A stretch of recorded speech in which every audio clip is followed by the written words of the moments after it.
That dreaded team from LA has marched into town and had their way with the Giants. The Dodgers are playing well and looking way too comfortable here at AT&T. Enter Jonathan Sanchez. In his last start, the lefty beat the Red Sox for the lone win of the homestand. And today it's his job to beat LA. Next.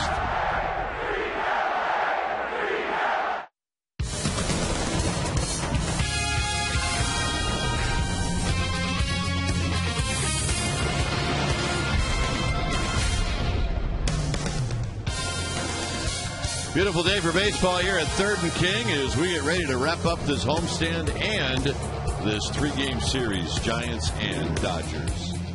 Hi again, everybody. I'm Dwayne Kuiper. Alongside me is Mike Krukow. Well, the bad news is the Dodgers have already won this series, but a win today would make it certainly a lot easier when the Giants get on the plane to Denver tonight. So this is a big game. Well, it is a big game for a lot of reasons, and the Giants fans have been unbelievable throughout this homestand. They've gotten few rewards. You would definitely give them a reward by beating the Dodgers in today's game. Okay, 4 games. They've all lost in pretty much the same way. They got down early, hit into too many double plays, and they haven't ran the bases well. Today, those are the keys. Run the bases well. Don't walk anybody. Make all the plays. And don't give up any early runs. Sounds simple to me. And send the fans home happy against their rivals. All right, when we come back, Amy G is going to take a look back at Jonathan Sanchez's last start, a win against the Red Sox, right after this.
Baseball is brought to you by AT&T. Find out what's possible with the nation's fastest 3G network. AT&T. Rethink possible. And by Toyota. Say yes to amazing deals on your favorite Toyotas. See your local Toyota dealer today. Toyota. Yes. Just another beautiful day in the Bay. Not a cloud in the sky. There certainly seems to be a cloud hovering over the San Francisco Giants, though, who have lost 4 in a row and 8 of their last 11, including 2, the first 2 of this series against their division rivals, the Los Angeles Dodgers. Welcome back to AT&T Park. I am Amy Gutierrez, and it's a new day. It's getaway day, and the Giants look to salvage a win, avoid the sweep, before they head out to Colorado and begin an 11-game road trip, their longest of this season. Our Ford Right choice this afternoon, the man on the mound, Jonathan Sanchez, who recorded the Giants' last win and only victory so far on this homestand. It was last Friday night against the Red Sox. Jonathan worked through the chilly evening, throwing 5 1/3 innings and 6 punch-outs, and the Giants went home with a 5-4 victory. Let's see if Sanchez can make it a repeat performance. It's the last game of this homestand and the Giants' last chance to take one from the Los Angeles Dodgers. Game time coming up soon, but after these messages, let's check in with our Sportsnet Central studios for an update. Stay with us.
All right, testing 1, 2, 3, 4. Mike.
Park as Jonathan Sanchez finishes warm-up pitches. Our game time weather is brought to you by the Santa Cruz Beach Boardwalk. The admission-free boardwalk is open daily. 64 degrees here at the yard. We got winds at 10 miles per hour. Humidity right around 55%. And it is nice and clear. All right, let's take a look at Joe Torre's lineup, brought to you by Southwest Airlines. And it'll go like this. It'll be Rafael Furcal in the leadoff spot, followed by Russell Martin. Matt Kemp, he'll be making his first start in this 3-game series. He did come in the game after Ramirez was injured early in the game last night. Then it'll be Loney, the cleanup hitter, who has really hurt the Giants, followed by Belliard. The former Angel, Garrett Anderson, he gets a start in left field. Reed Johnson has started in all 3 games. Jamie Carroll will hit in the 8th spot. He'll be at third base. And pitching and batting 9th is Vicente Padilla. Defensively for the Giants, they're going to set it up with Burrell, Rowan, and Huff. That's your outfield, with Torres getting a day off. Uribe, Sandoval on the left side of the infield. Sanchez and Posey on the right side. Eli Whiteside behind the dish, putting down the fingers. And the guy on the hill is going to be Jonathan Sanchez. A gorgeous day for baseball, as it has been this entire homestand. And the Giants need to get some momentum going in their last game of this homestand, as they are set to leave San Francisco tonight to head to Colorado and embark on an 11-game road trip, their longest road trip of the year. This is a very critical day to gather some momentum as you head east. Let's take a look at our Toyota keys to the game. First of all, better base running. They've taken themselves out of a couple of scoring opportunities in this series. They need to improve in that regard. 2, you've got to control Kemp.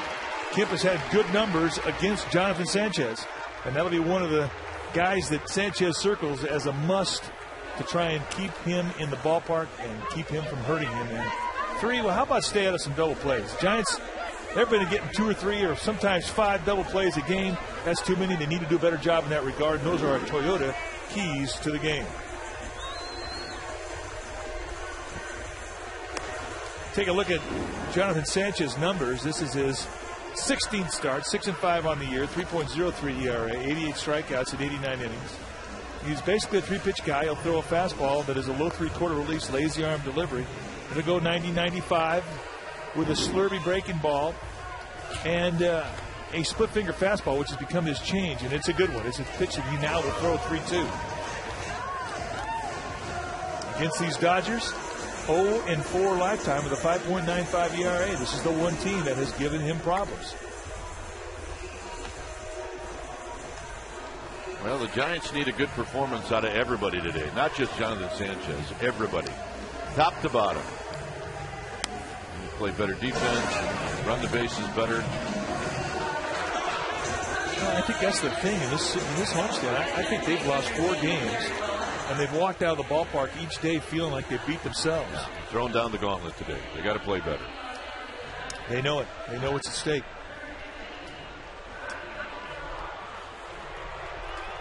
So here we go with Rafael Furcal getting ready to stand in. A pest in his own right in this series with 5 hits.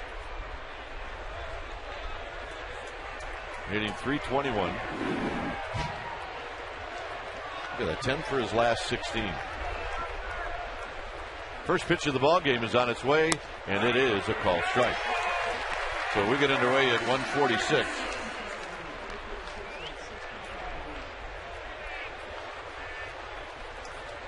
Furcal fouls it out of play. He's got really interesting numbers against Sanchez. He's 1 for 14, and the one hit a home run.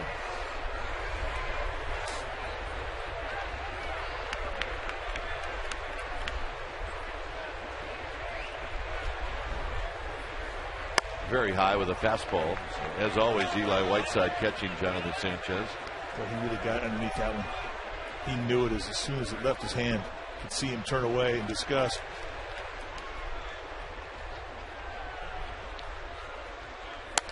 Two and two. Again, underneath a good release. I mean, the first 2 pitches in this at bat were good. Then he got under the 3rd pitch and he followed up underneath another one. That's something you got to watch with him.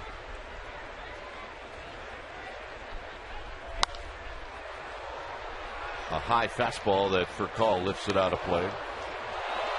Tom Hallion behind home plate. He's the veteran, followed by Ron Culpa, Lance Barksdale, and Ed Rapuano.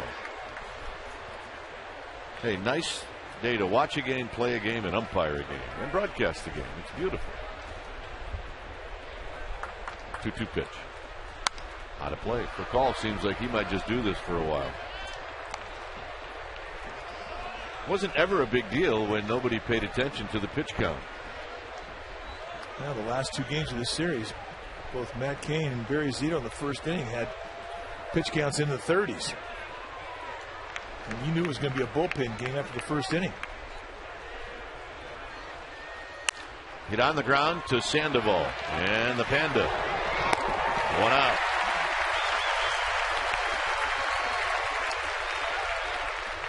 Sandoval to Posey, and here's Russell Martin.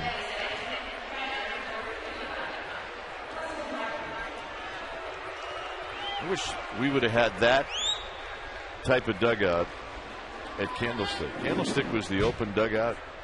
Really, the only thing you could do at Candlestick was sit down. You couldn't stand anywhere. It was an open dugout.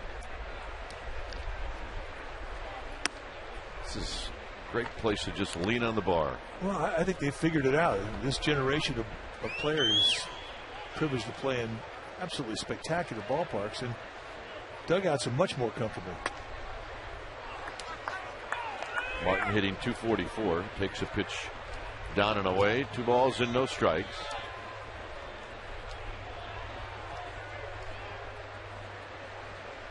And he shoots this one right back to where it came from.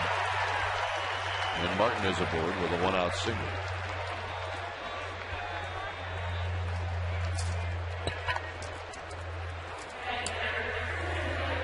Here's Matt Kemp.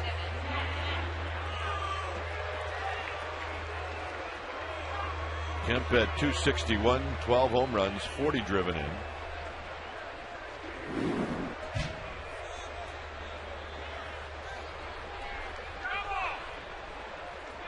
Kemp did not start on Monday, did not start yesterday, but Ramirez got hurt early, and that's when Kemp came into the game yesterday.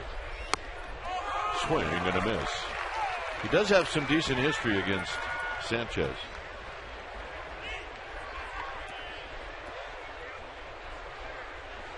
He's 7 for 17 with a couple of doubles.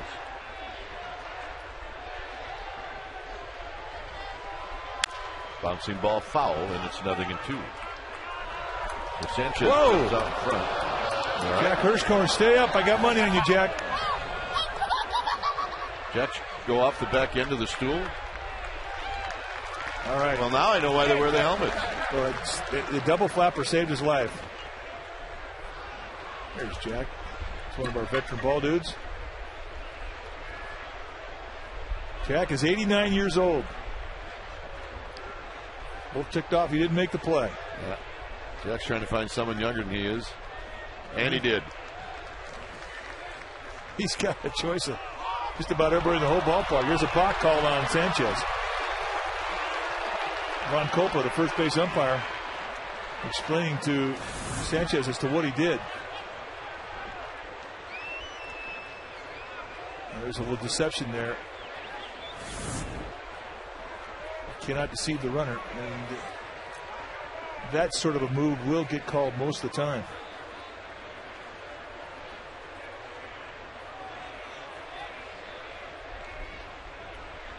So that changes things for Matt Kemp.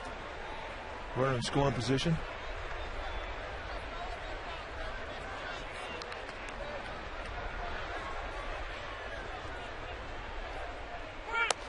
Way outside and high.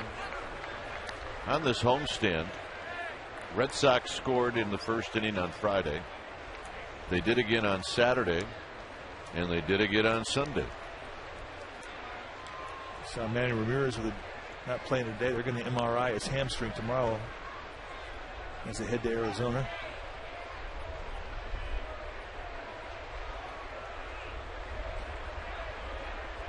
So the visiting team has scored in 4 of the last 5 first innings on this homestand.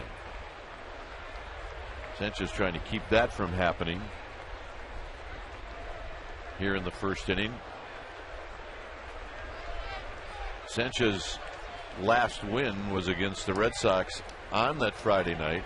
He gave up 3 in the first inning. And Kemp goes around.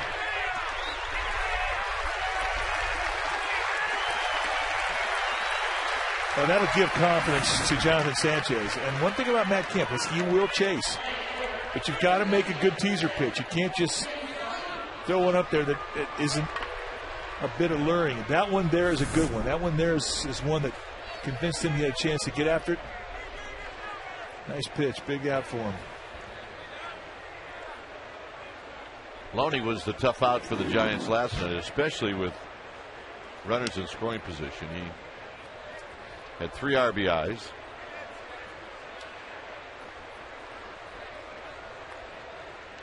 A couple of hits that came with 2 outs to knock in runs.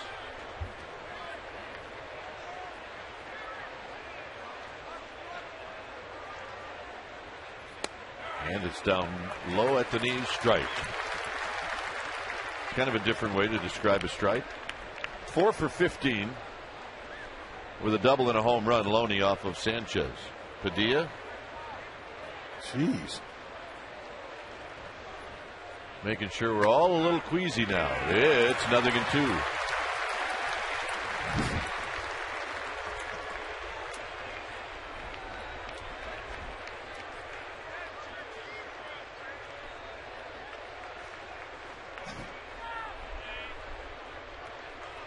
Here's the 0-2 pitch, and it's low 1-2.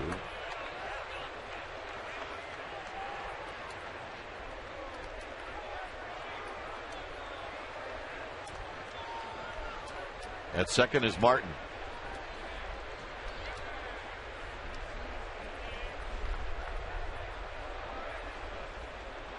Whiteside setting up. Where's it going to be? Away. A little pop-up out into shallow center field. Who's it going to be? It's going to be Freddie Sanchez, and Sanchez shuts him down.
Brought to you by Southwest Airlines.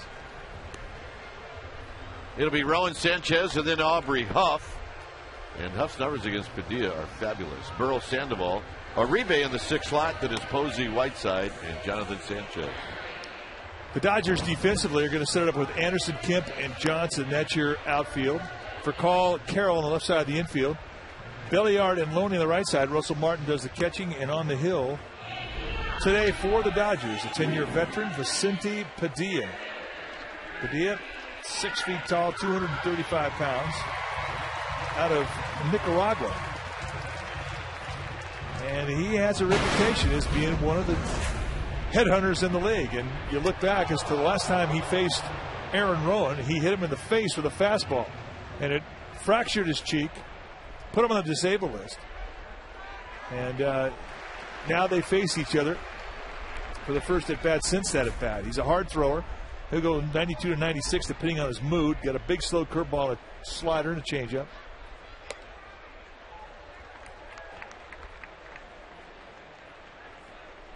Rowan hitting .229, 6 home runs, 23 driven in. He's 1 for 6 in his career against Padilla. And he bounces this one sharply into left field, a base hit. He is starting to swing the bat, folks.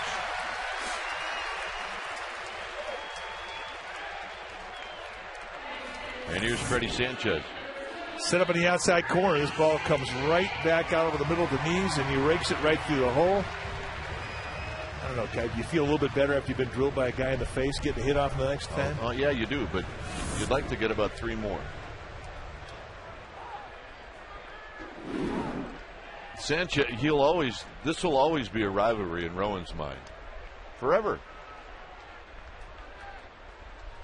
Sanchez pops it foul down the right field line. That'll drift into the seats.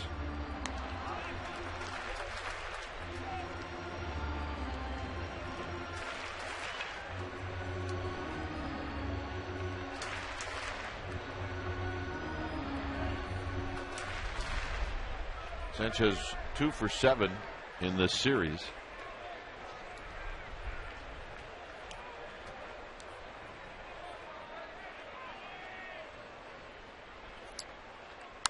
Out of play again, and it's 0-2. Freddie Sanchez has only faced Padilla with 3 at bats. He's 1 for 3.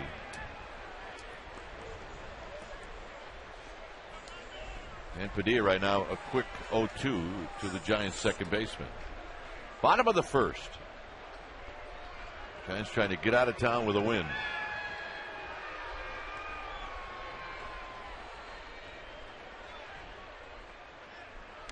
And he got him. Got him with a high fastball. Sanchez just got a piece of it. And here's Aubrey Huff. Giants, please win for my brother's birthday. It sounds like a sad wish, doesn't it? Please win. Get those kids being raised right.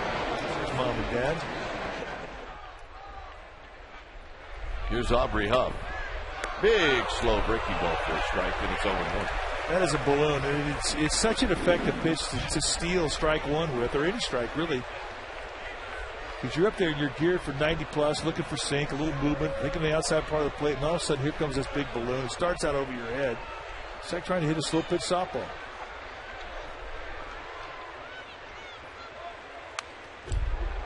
Oh, and 2, and I don't think Huff was fooled by that fastball. By the way, that breaking ball is at 56.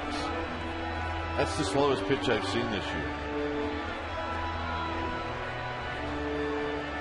Wakefield's knuckleball was faster than that. It was. Literally. Against lefties, he has owned them. 10 for 60, but of the 10 hits, 5 have been home runs. When a right-handed pitcher holds the left-handers down to 167, that's doing it.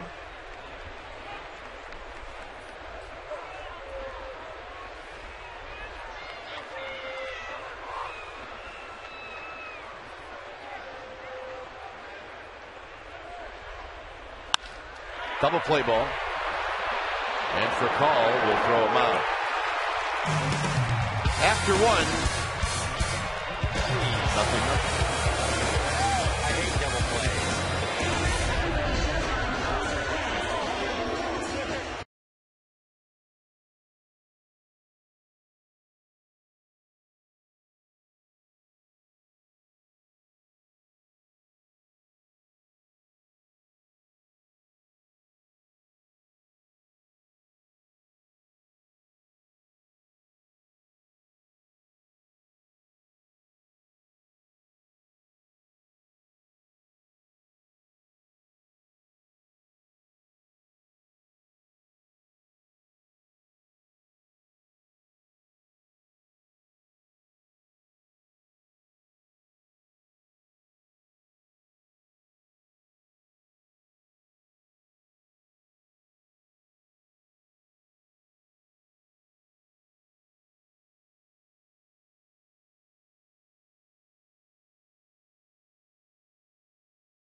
No score. Both teams with a base hit is Jonathan Sanchez will face Belliard, Anderson, and Reed Johnson.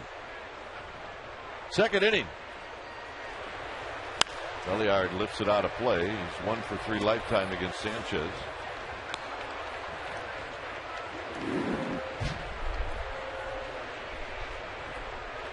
Oh for 5 in the series, which the Dodgers have won both games by the same score, 4-2. Low, 1 ball and 1 strike.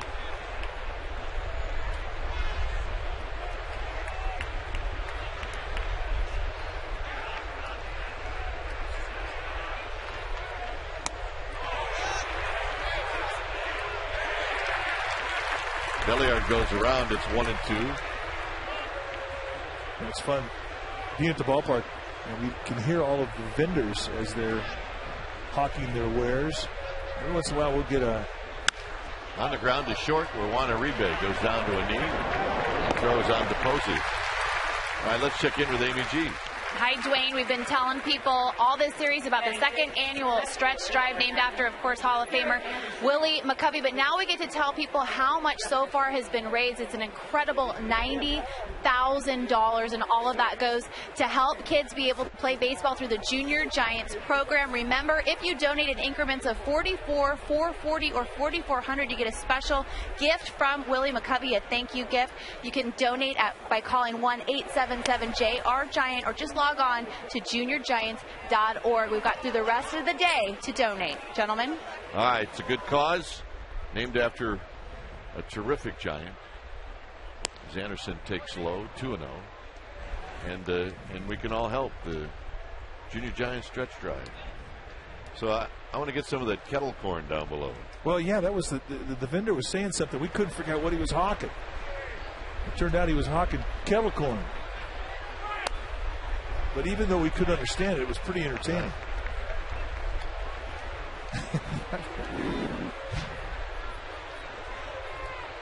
All right, now below us, we've got some lemonade. I think that was one of the greatest things about the minor leagues. Some of the vendors you had there that had been there forever before you got there. Loaf of bread, pound of meat, all the mustard you can eat. Get your red hots. There's the kettle corn. Yeah, there's the kettle corn guy. Swing and a miss, 3-2. Loaf of bread, pound of meat, all the mustard you can eat. And then there's dessert. Oh my God, man. What's this guy selling? Dogs? Pop up. Who's it going to be? It's going to be Buster Posey. The pop-up dance, and he puts it away. Well, let's take a look at our Bloomberg Sports graphic. Jonathan Sanchez, his opponent average by pitch type against the changeup. They're hitting 196. Against the curveball, 197. Against the fastball, 200. That's in 975 pitches. And the slider has been hit the most, but he didn't throw a whole lot of those.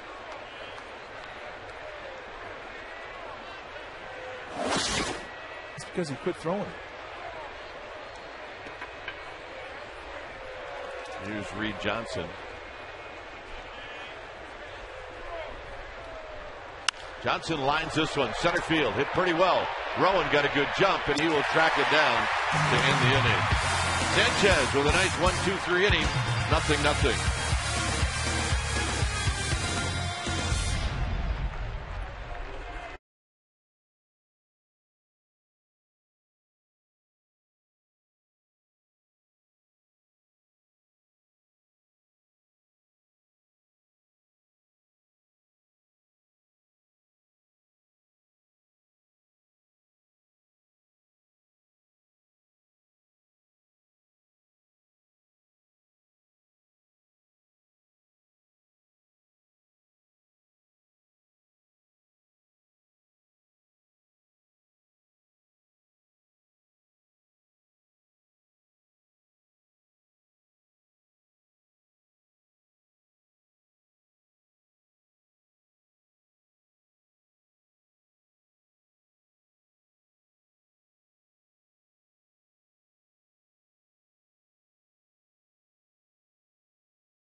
At 5 p.m. and then again at 11 p.m. presented by AutoTrader.com. It's right here on Comcast Sportsnet Bay Area. Greg Papa, who does a tremendous job, is going to have F.D. Santangelo on. They'll talk about ball. John Doyle, the Earthquakes GM, will be on. They'll talk about soccer. And, of course, the irrepressible Ray Ratto of the Chronicle. All this and more, Greg Papa, Chronicle Live, tonight, 5 and 11. Did you say irresistible? Irrepressible. Oh. Burrow hit his 5th home run last night. He's hitting .344.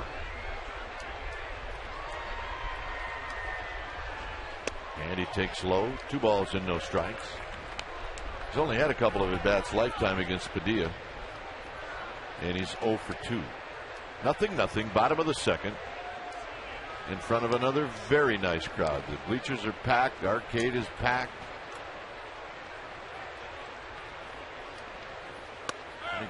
I'd be able to say that the whole ballpark is just about packed. I think it's a part of this game that the Giants have to take advantage of. Get this crowd into the game. Get them in there early. Keep that energy flowing through your dugout. Burrow skies it to right. Johnson is moving over, and he will stumble over that mound like most outfielders do when they're trying to catch the ball. But he hangs on and puts it away. I mean, it's such an obstacle. And, it's no wonder more guys don't get hurt with it because, you're concentrating the ball. You're not thinking about something that isn't going to be flat. And the mound's there, and it's like hitting a guide wire.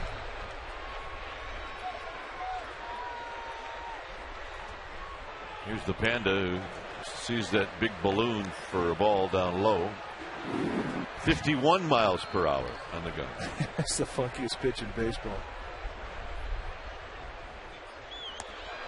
All right, 54 miles per hour. It's rare you back up something like that because you can steal one, but throwing it a second time, I don't know. Well, I think now it becomes a challenge for Sandoval. I think he should start asking for it. And Padilla's flaky enough to just want to do it.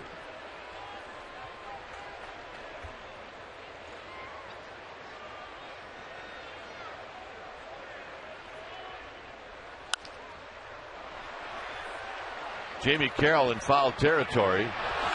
And Sandoval pops out on the 2-0 pitch. Bob and Chris are here. Amy G's parents. If you notice Bob's hat, last year we showed him and it was really a bad lid. This year it's perfect. Yeah, the problem is the guy behind him is being the guy that we need to calm down. Not a problem. We'll just take care of him.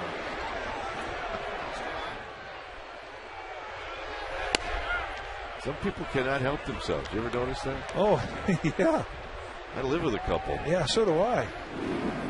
Happens all the time.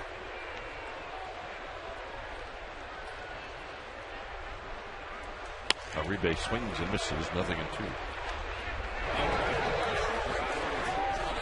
Giants, you are my team forever. That's a good attitude. Beat LA.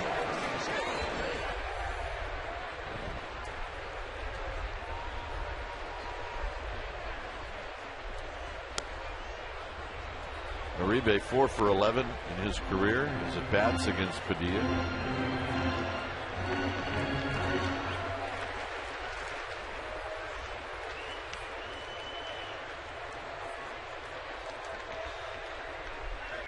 Foul back. The Padres and Rockies are playing in San Diego.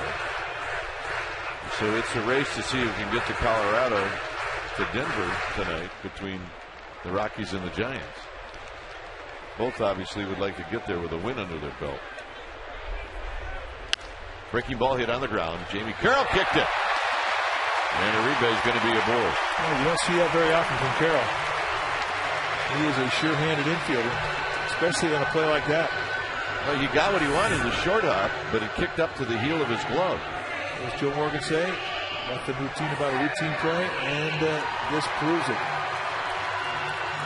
You know how many times he will tell you he should catch that 1,000 out of 1,000 times. Yep. Because it was a short hop.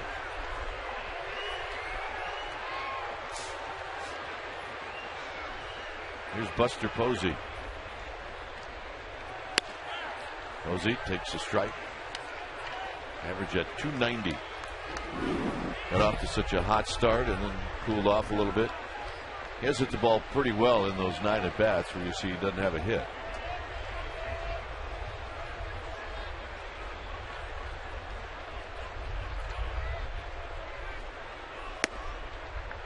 End of the game with a line drive last night right at for call. That was a good at bat.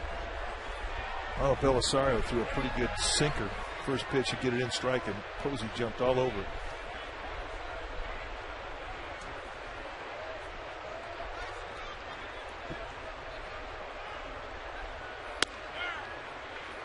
Boy, paints that outside corner. 1-2. Now, Tom Hallion likes a low strike, and he will give you some width, especially on the outside corner to right-handers. And both times he's gone out there, he's picked that corner clean.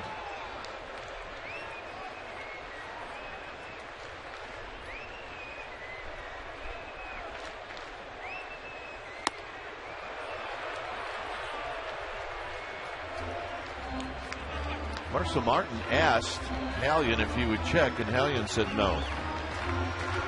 And that probably doesn't have to. He's 100% sure it wasn't a swing. He won't check.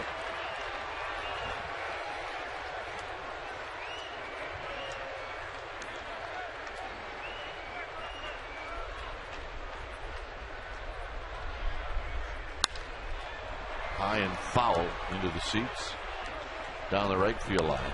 By the way, that Rockies-Padres game, it's 2-2 in the third.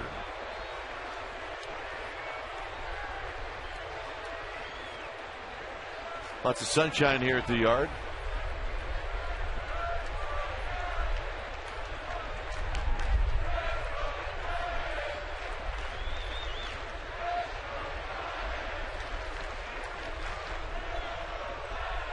Down low, 3-2.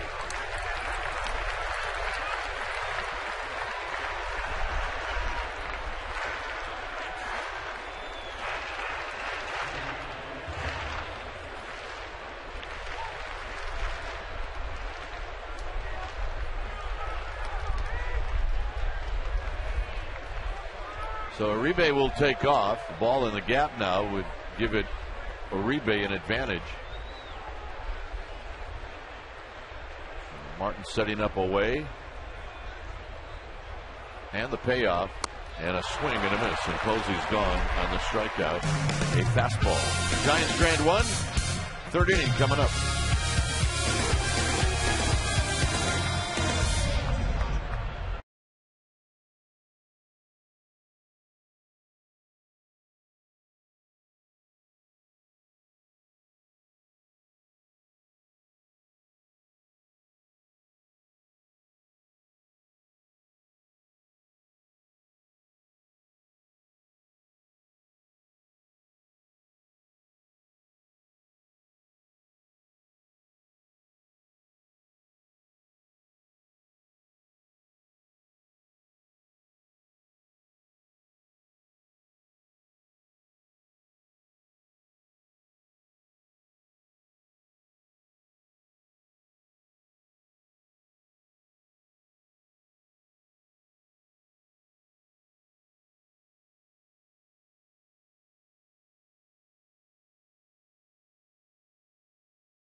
Night here at AT&T Park, and in honor of this special occasion, we brought back the popular co-branded Giants Grateful Dead T-shirt and cap. Great looking lids, as you see Jonathan Sanchez pour in strike one.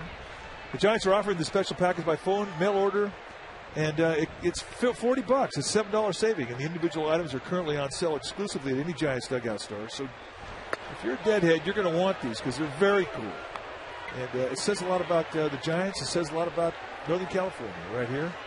And if you're a Deadhead fan, this is you. You got to have one.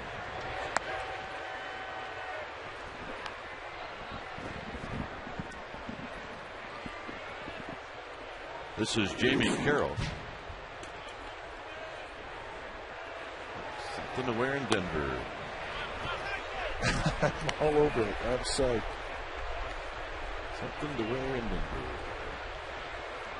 3-1 to Carroll. Don't want to walk Carroll with Padilla, the pitcher, on deck. So this should be a strike. And it's ball four.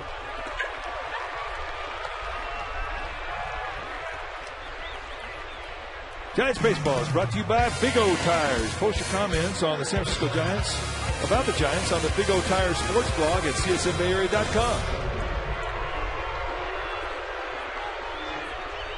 So here's Padilla. Padilla will be asked to bunt. We got some fans a little upset with Padilla, as you would expect. They don't forget. They don't forget. They shouldn't forget. His bunt is in the air. Posey dives and he caught it. What a fine play by Buster Posey. He didn't look like a catcher on that. He looked like more like a shortstop. He's crashing on the play anyway, so his momentum's to the ball, but he has to redirect and dive, and just does get it in the web. And it looked to me like his glove was right on the ground when he made the play.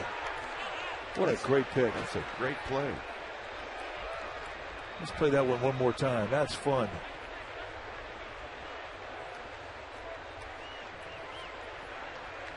Big out. Here's Rafael for call.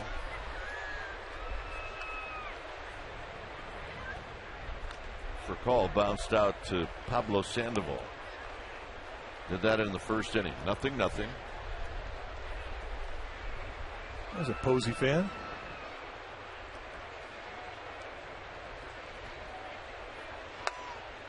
1 ball and no strikes.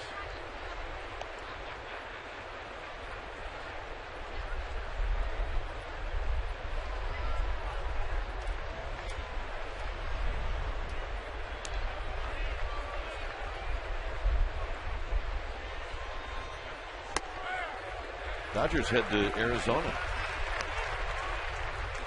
They have a day off tomorrow and then a weekend series against the Diamondbacks.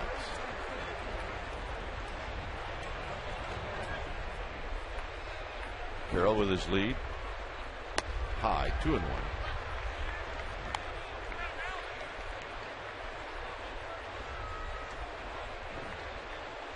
The longest road trip of the year for the Giants coming up.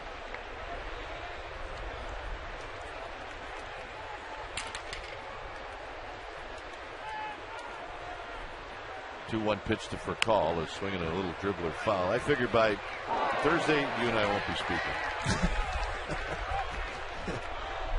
Only on the Thursday air. tomorrow or Thursday next week?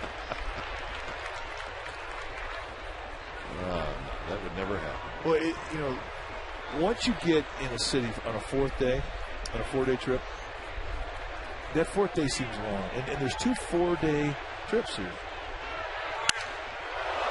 Furcal breaks his bat. The ball is hit foul.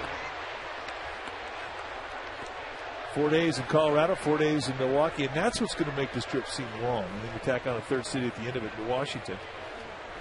Give me the other one. And the other thing, too, about this road trip, every city gets farther and farther away from San Francisco, which ideally you like it to be the other way. Start off in Washington, go to Milwaukee, then wind up in Denver. But, well, I guess the schedule makers figured that Giants had 3 days to get back. Yeah, not a problem. Monday, Tuesday, and Wednesday is the All-Star break. There are no complaints here. It is all good. But there definitely is a preference as to way. But every team is faced with those miniature hardships on the road. Slowly hit in the right field. How about that for a C9 base hit? And it'll be 1st and 2nd with 1 out. He's got the wand going. He does definitely have the wand going. 2 strike, and he did this last night. It looked like he was almost trying to do exactly what he did. And that is outstanding bat control. Take advantage of an open right side. Boy, when you can do that at 2 strike, you got it going.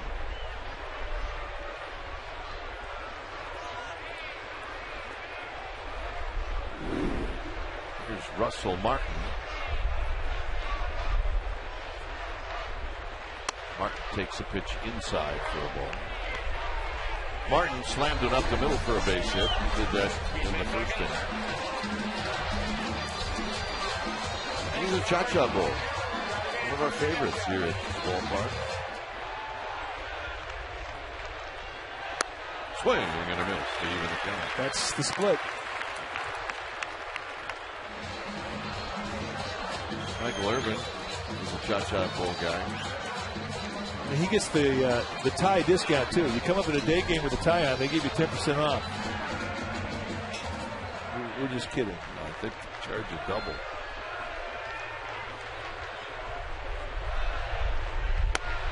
Just outside. 2 balls and a strike. Good pitch. And you can see the body language with Jonathan Sanchez. We were talking with Eddie Montague, a former umpire for a long time, over 30 years, and a good one. Now he's involved with the umpires in a different way. An evaluator. Lives here in San Mateo. And he says, you don't have to do a whole lot out there on the mound to let an umpire know that you think he missed a call. He says, in fact, when he used to umpire games with Greg Maddux would pitch, Maddux didn't have to do anything. He said, I just knew. I just knew by a facial expression, and as minuscule as it was, I just knew.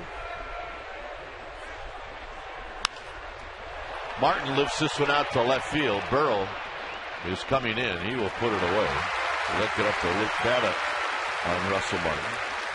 But that body language that Sanchez gave Tom Hallion after he missed the 1 strike on the outside part of the plate, That was the equivalent of yelling at his face. Or yelling in his face. And what you learn is you have to suppress that a bit. You can let your displeasure be known, but you have to calm it down just a little bit.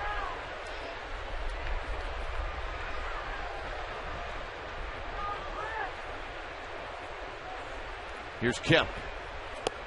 Kemp takes low. He struck out in the first inning. Only strikeout for Sanchez.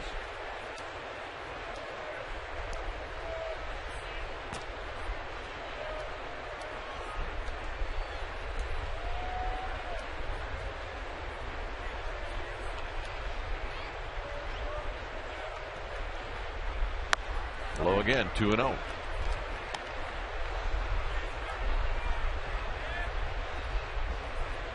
Sanchez with 48 pitches.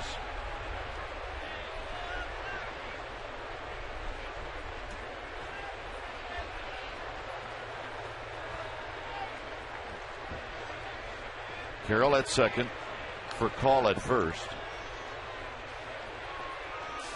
Whiteside gives the sign and the 2-0 pitch to Kemp, and Kemp takes outside 3-0.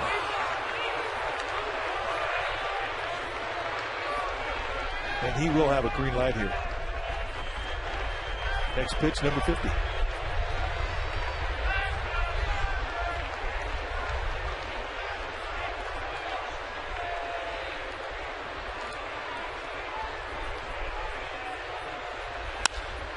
Lines it to left. Burrow will shoot by him. Carroll's going to score.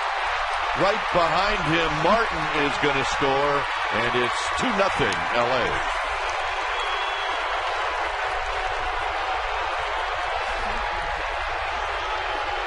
It'll be an RBI and then an error on Burrow. Well, he started out after it, then he realized he was in no man's land. He got caught in the short hop, and it gets by him. A big break for the Dodgers. Ball came up on him, and he realizes then it's not good. So a single, an error, an RBI. And now it's up to Sanchez to try and minimize the damage. So here's Loney. Loney realizing sometimes after that happens, maybe the first pitch is the best pitch to hit, and he took a whack at it and fouled it out of play.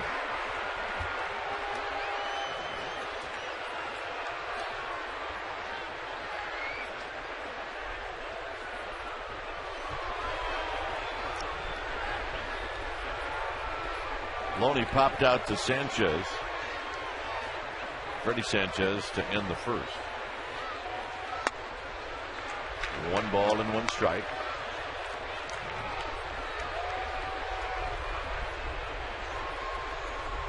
A leadoff walk and an error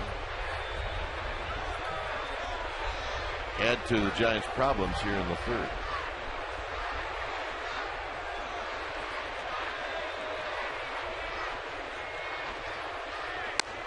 Good breaking ball, 1-2. That is a good breaking ball. Big, late breaking. Good snap to it and great location.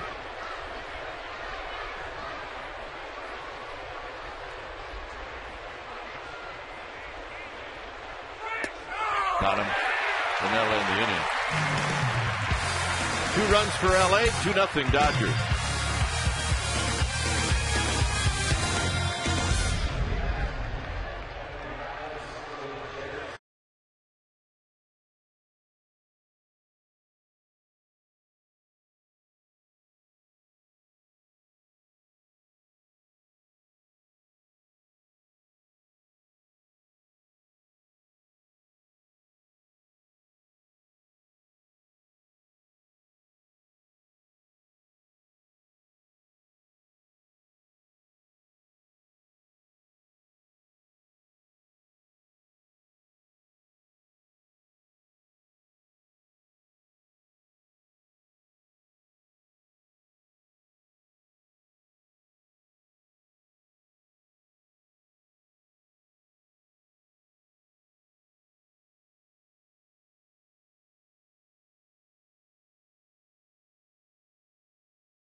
Date on infielder outfielder Mark DeRosa. He will undergo season-ending surgery tomorrow in Cleveland. They will be addressing his issues with his wrist, starting with the tendon sheath, which they will try to fix. That is his previous injury that he had last season. While the doctor's in there, they're going to look at the carpal tunnel, and they might release it. These are technical terms, but apparently if they release the carpal tunnel, it might relieve the numbness that Mark had been feeling in his pinky fingers. Mark, if you're watching, we wish you well, guys. Yeah, ditto to that. Thanks, Amy. Yeah, ditto indeed. Mark DeRosa, good people. And I'm just disappointed that the Giants fans didn't get a chance to see his game, because it's good. And hopefully they'll get the chance to see it in the future. 2-0 to Eli Whiteside. 2-0 Dodgers. Pitches high. This is what Pat Burrell did. After he came in, he found his starting pitcher. And he said, hey, you don't have to apologize. Just say, hey. You know what, though? I know I always appreciated that as a pitcher when an outfielder made a mistake. First of all, I appreciate him being aggressive, trying to make that play and take that base hit away. And then if it gets by him like that and he comes to me and says, hey, my bad, you know what? My respect for that player grows. Well, if you try to go hide, everybody notices it. So Eli Whiteside takes the walk. And Sanchez with the bunt, and Padilla nearly had it go by him, but he picks it up and he throws out Sanchez. Oh, that was real close to a thing, wasn't it? It really was. I wound up that Padilla made a pretty nice play to stop this ball from getting by him, because if it does, it's a little bit harder, and he could have got it past both fielders. It would have been maybe even a first and third. Remember, it was Sanchez's bunt just like that on Friday night. Kind of a safety squeeze against the Red Sox. Rowan singled in the first inning.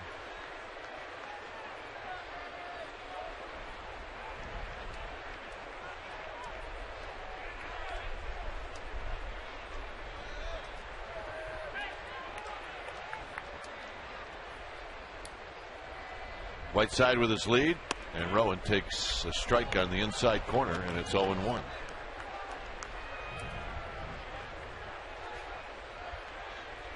Two 2-0 LA. Third inning.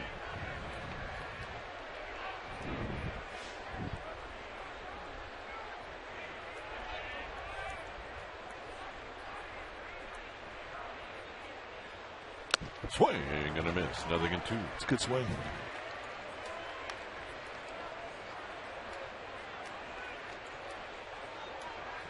A look from the right field line. The Dennis Higgins pole. Yep, right from the arcade. Right now, Rowan behind in the count.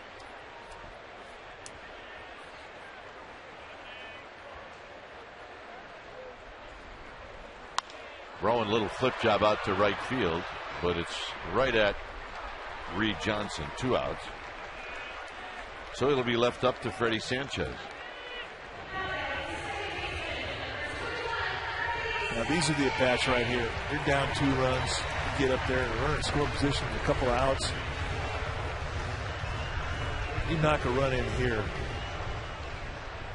you will light this place up. It's like the underdog at bat, you know. Because the pitcher, I mean, he's trying to turn up that killer instinct and put this little rally, this mini rally, to rest. So he's coming at you hard with all his best stuff, trying to prevent the score. And when you can beat that effort, it's pretty special at bat.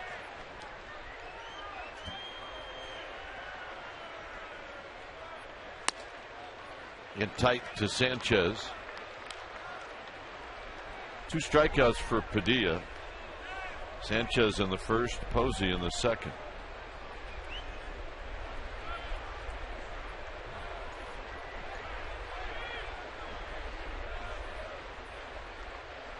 Aubrey Huff watching from the on-deck circle. 1-0 to Freddie Sanchez. Out of play. 1 ball and 1 strike.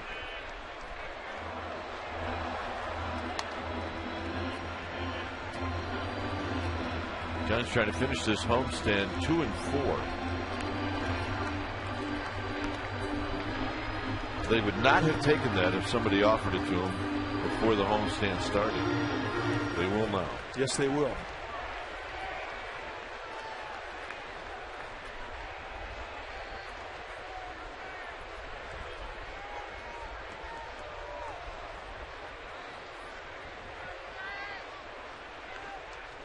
Pitch to Sanchez, swing and a miss, 1-2. Well, he really chased him. You don't often see him go out of the zone. This thing breaks out, starts on the outside corner. He was convinced that was a fastball. He did not pick up the rotation on that at all.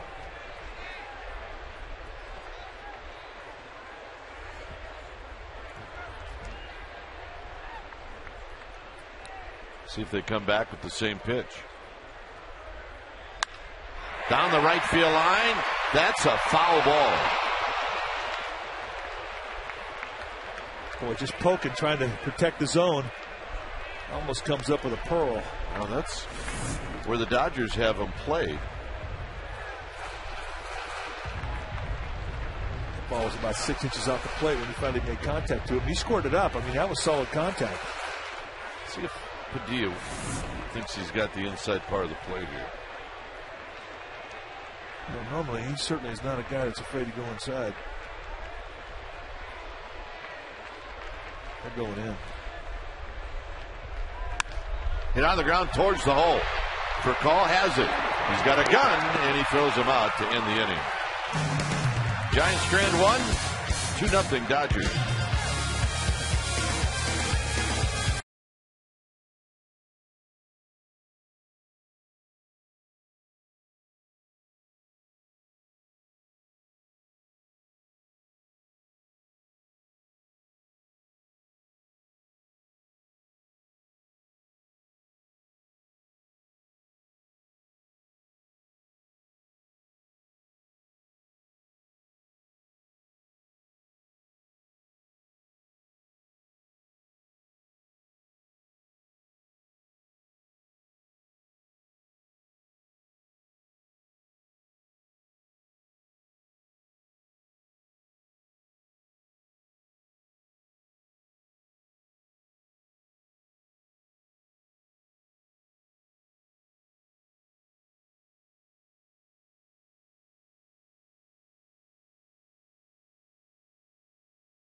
All right, time now for our trivia question. It's brought to you by AT&T. Rethink possible.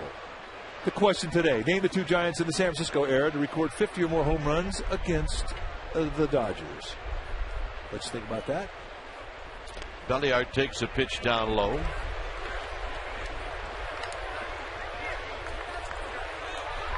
Two nothing Dodgers.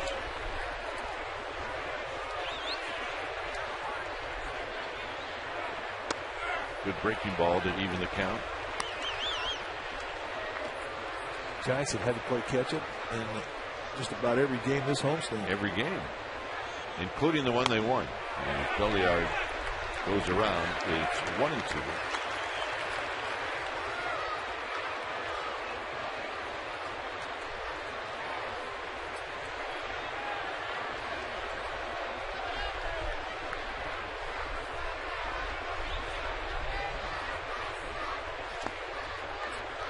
Not a bad idea trying to bounce that breaking ball 1-2. once you've established the sideline down, you have a chance to go up with the fastball up and in.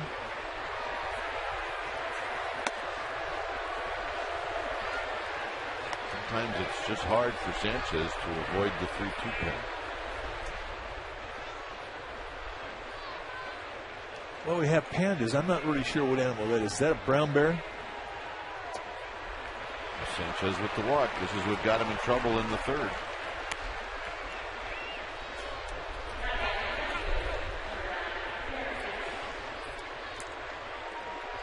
Here's Garrett Anderson. It's a lot of balls back up the middle. Definitely a good candidate for double play.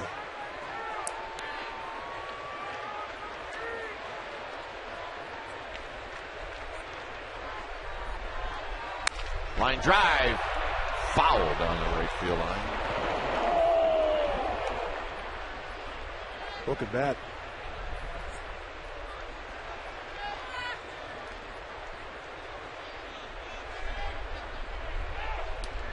End up in the hands of a happy kid.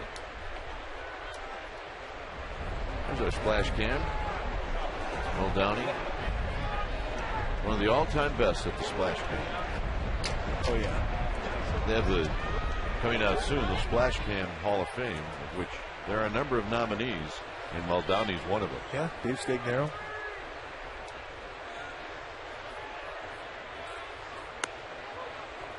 One ball and one strike.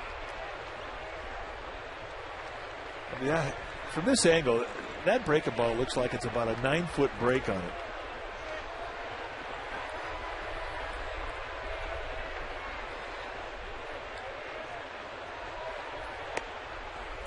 I think Anderson has got his eye on hitting a breaking ball, but he wants it where he can pull it in that hole.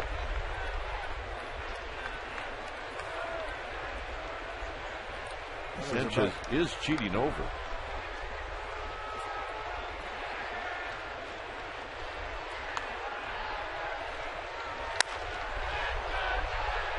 A long run for Aubrey Huff. It's not going to matter. It's going to sail out of play.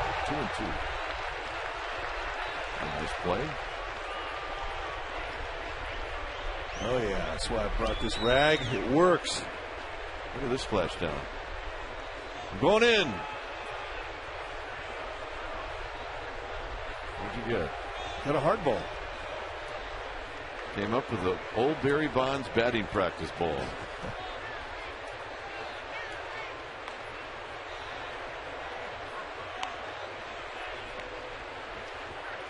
Well, we did learn a few things about baseballs and how they float when Barry Bonds was a player here. Some balls, they don't stay afloat very long. They sink. See you later. Anderson not happy. Well, definitely a pitcher strike. But right now, with Sanchez looking for any out he can get, he'll take it.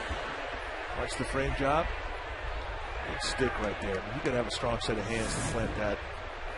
Nice job, Eli Whiteside. That's the guy that got that strikeout. If I'm an umpire, I'd do exactly what Tom Hellion does. See that? Ring guys up. Look like you're throwing your back out of joint. Yes. Yeah, it's a good one. I want to be noticed. I don't want to be noticed by making bad calls. I want to be noticed. Well, it's a great way to get noticed in the home park. Especially if a guy's going to ring up like, 10, 12 strikeouts and 8 of them were called strike threes. He'd be a local folk hero. Johnson fouls it back. But Hallian, I think, has got one of the more violent strike three calls. He does.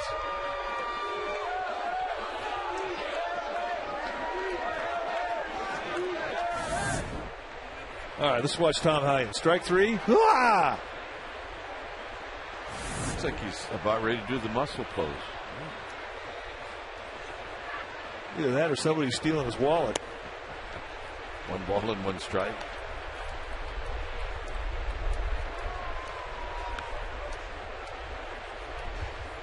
Jack Hirschkorn, our oldest ball dude, 89 years old. Jack tried that call and fell down in the first inning. He did.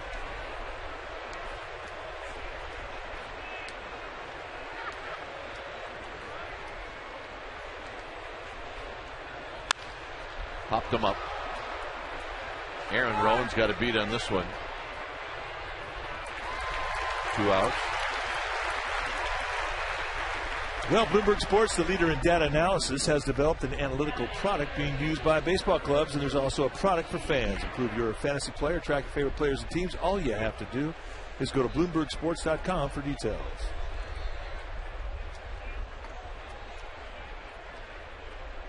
Here's Jamie Carroll.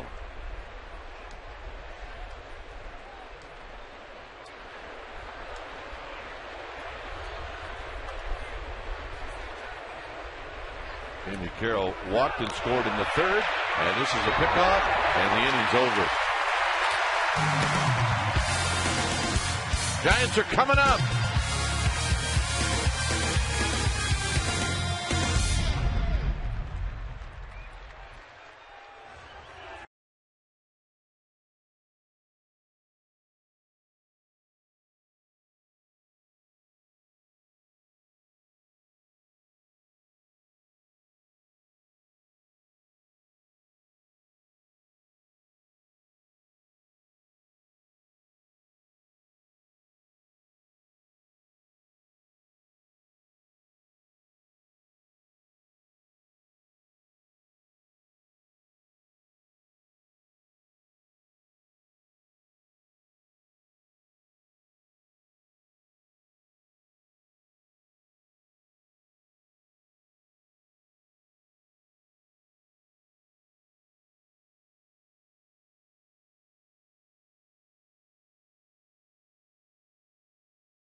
Disseminated without the express written consent of San Francisco Baseball Associates, LP.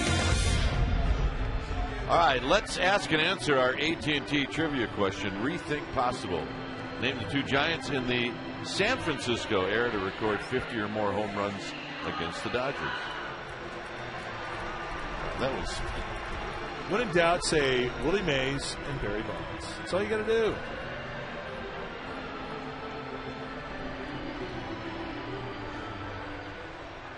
Yep.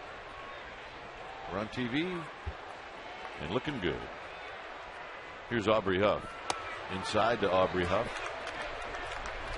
Huff got to be the first Giant in this game to hit into a double play. Might as well get it over in the first inning, right? That way it won't happen anymore. There's a strike. Get it done. Breaking ball. Get it out of the way.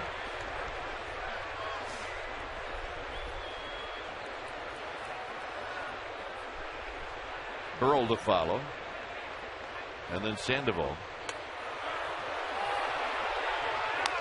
You know, and that's a pitch that you just kind of have a feel for. Because there's nobody in baseball who say it's a good idea to throw 2 in a row. But look at the foot of Aubrey Huff. He got that thing out there quick. He was looking for gas, and he was totally fooled. You know what else I think it is, Mike? I think for Padilla, at least in the eyes of Aubrey Huff, this guy's trying to make me look bad.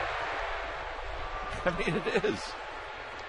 I mean, Huff has got good ownage on him. Hit on the ground. Loney dives. He will spin around. Padilla covers. 1 out.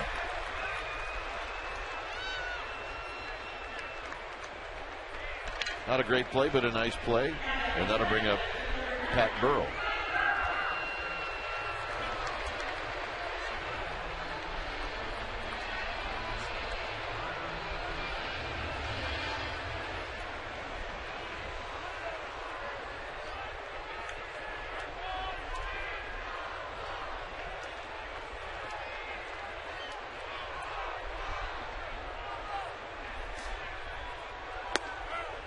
Burrow takes a strike. He popped out to right field when he led off the second inning. Giants do have one hit.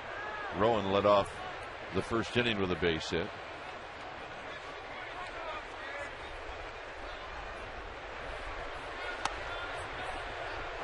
Pablo Sandoval to follow. We are in the fourth.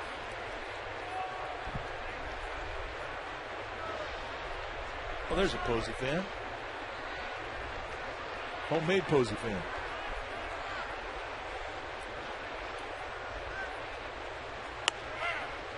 Good pitch, 1-2.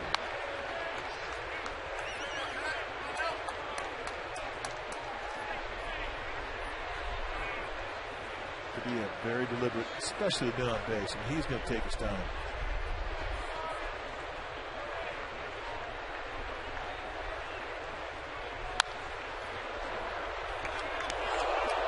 Last night in the ninth inning, a home run for Burrow. Justin Miller hung a little breaking ball. Burrow said thank you. But that was it. The Giants would score no more and would go down and defeat 4-2.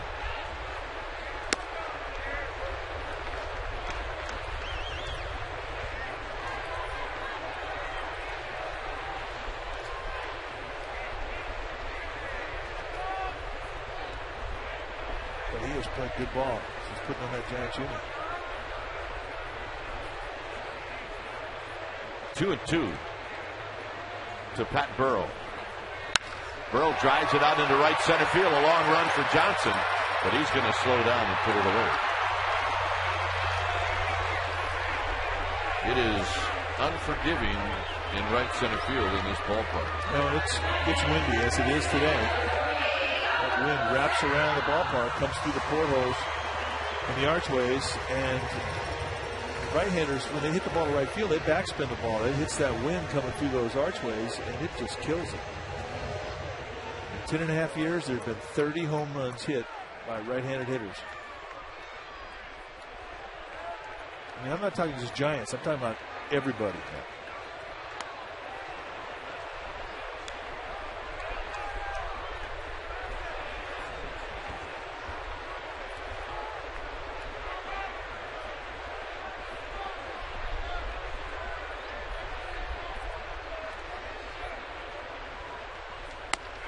There's a strike to Sandoval. Oh, yeah. She's been to Ghirardelli.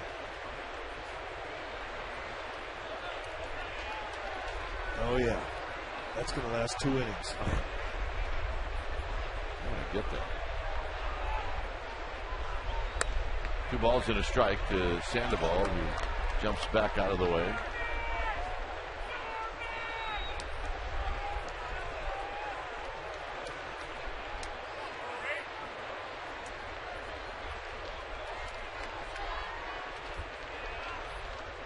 Guys looking for a 2-out rally. They're looking for a rally of any kind.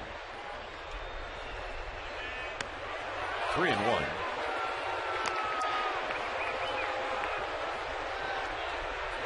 He's flopping that big curveball up there. I mean, that's a lot of it. I think it's a good pitch to steal a strike and upset a guy's timing. But you keep flopping that thing up there, sooner or later somebody's going to figure it out. And they're going to hang you.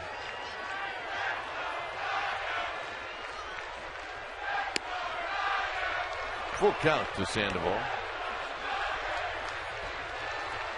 He had about a half a step to first base, thinking that was ball 4.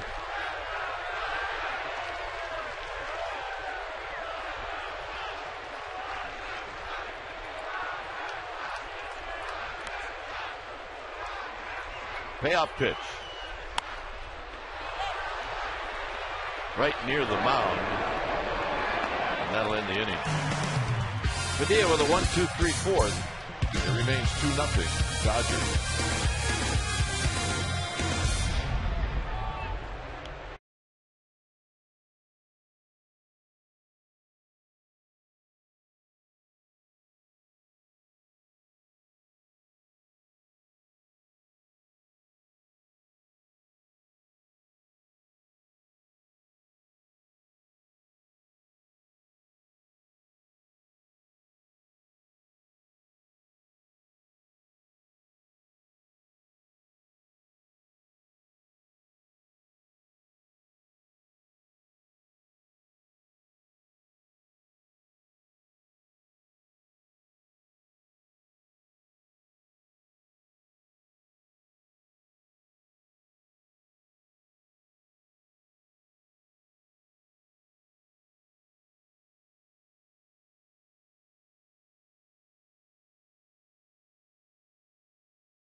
Dodgers 2, Giants nothing through 4 innings. Here's Jamie Carroll. Carroll drew a walk in the third, leading off the third. He scored, and here he takes a strike. Story today, Vicente Padilla, a one-hit shutout through 4. He has tied the Giants up in knots. Aubrey Huff, a long run, and nobody's going to get it. And Jamie Carroll is going to put on the brakes. And again, Jamie Carroll starts out an inning by being a base runner. Well, again, today is the final day of the Junior Giants stretch drive. It'll help the Giants Community Fund continue to provide free baseball for 16,000 boys and girls. The fan support of this special fundraising drive has been amazing. Just go online to jrgiants.org or call 877-JR-GIANT. That's jrgiants.org or 877-JR-GIANT.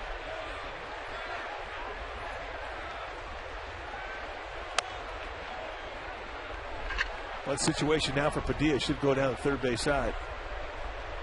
And Padilla, like a lot of right-handed hitters who try to bunt down that third base side, he kind of squares up. Watch his right foot come and adjust positions, which makes it an easier to bunt that third base line. Thought about it, and he gets the out. Job well done. It's a force play, then Sanchez goes to third.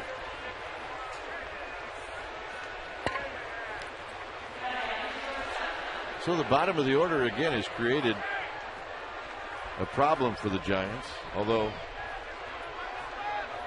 the ball that just eludes Aubrey Huff.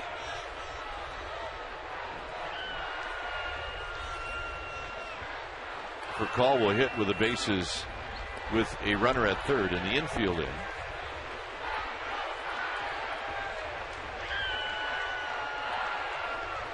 Fastball high, 1-0.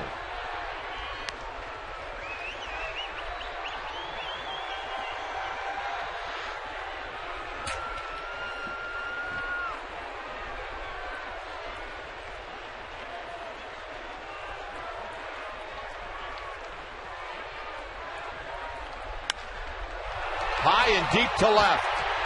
Burrow back. Gone. Call with his third of the year, and it's 4-0 Dodgers.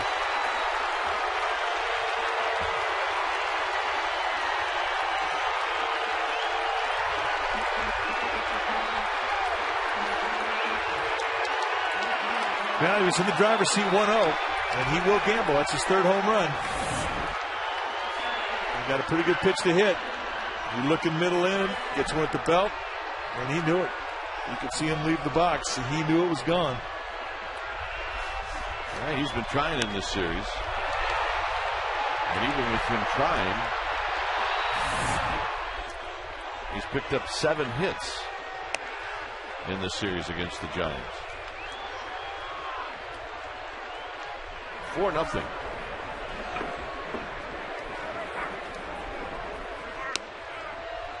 And a quick 0-2 to Russell Martin. Well, this is just a continuing story. Get down by 3 or 4 early.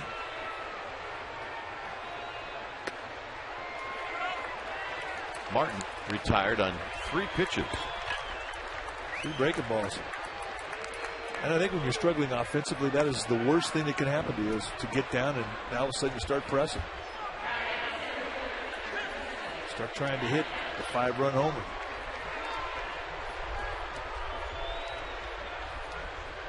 Here's Kemp. Kemp singled a run in the third.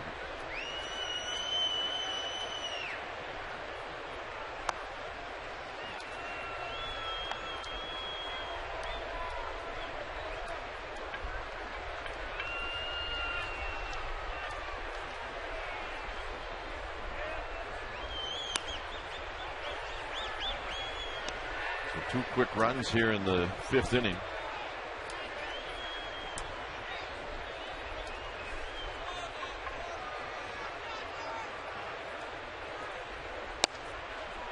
Below the knees, 3 balls and no strikes. 80 pitches.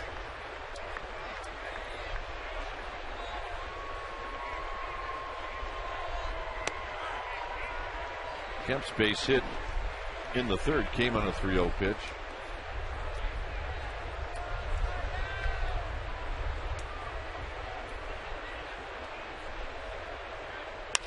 High and deep to left.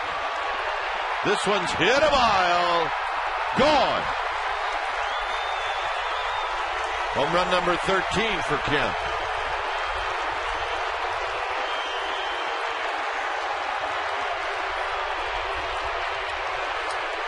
David Getty going to come out, try and calm down an irate pitcher.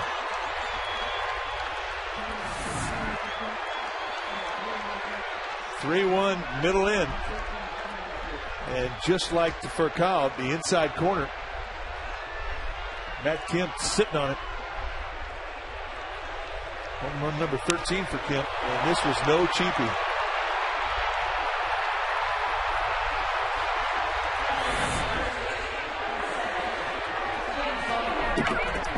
Loney. 2 home runs in the inning, 3 runs scored in the inning, and it's 5-0. It's all smiles down in the Dodger dugout.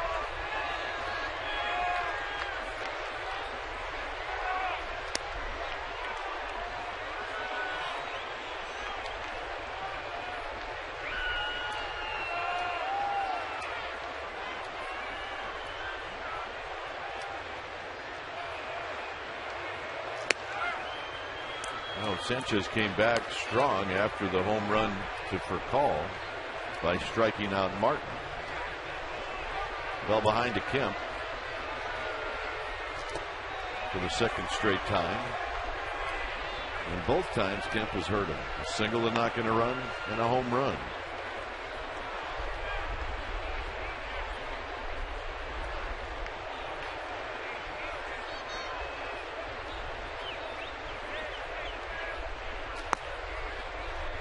And again, Sanchez falls behind. It's 3-1.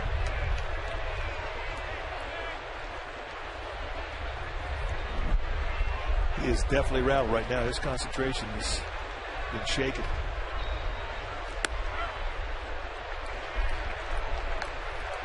It's hard. I mean, when you give up 5 and your team's been struggling, you know this is a big game for him. And your concentration can go right out the back door.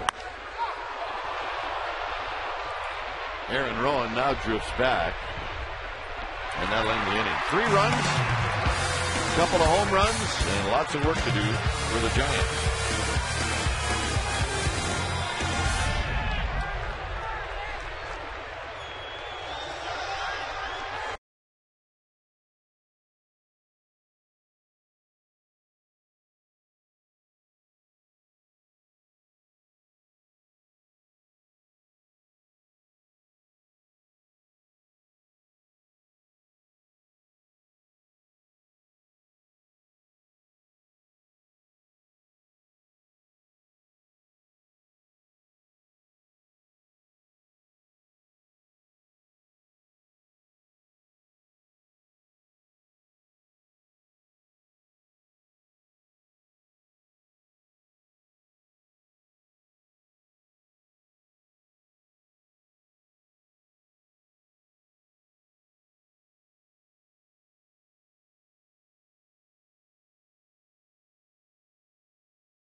Today's poll question. is your least favorite Dodger? It might be difficult the way the Giants are playing to choose one, but we do want to hear from you. Go to csnbayarea.com, let us know, and then check out the results on Giants Post-Game Live. Dwayne and Mike. I think you could fill up the whole alphabet, don't you? Here's Uribe who takes a strike. I mean, where's Ron Sand then? Yeah. I mean, he wore the Giants out. Yeah, we could definitely string a list. There's Johnny Roseboro on that one. Yeah.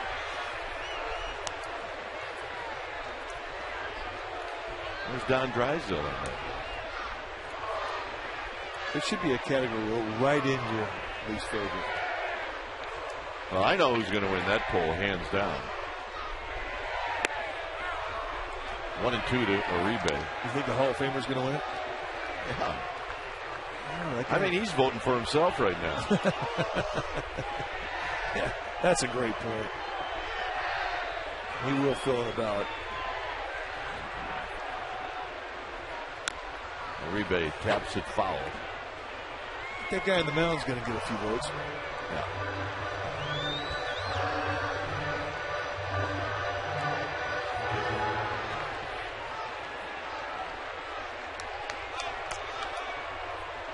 Uribe reached on a Jamie Carroll error in the second.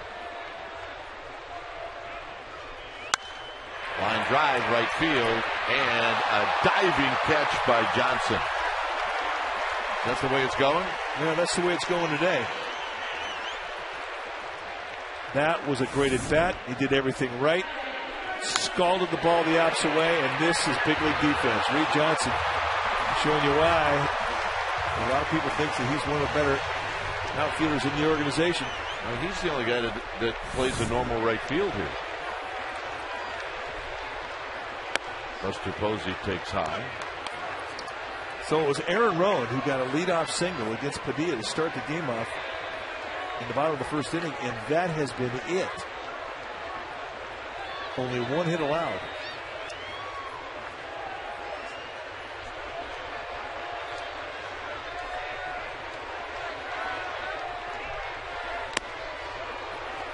A ball and a strike to Buster Posey.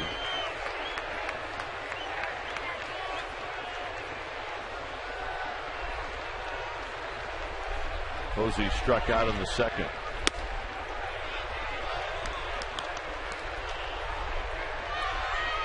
Santiago Casilla starting to go down and get stretched. If the hitter spot or the pitcher spot comes up this inning, he will be in this game. Sanchez was due to hit fourth this inning, so the Giants would need to get a runner on. If that happens, then we'll see Casilla pitch the sixth.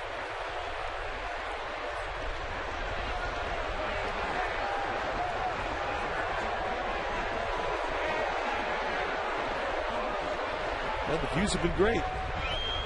But if you're a Giants fan, between the lines has not been fun to watch today.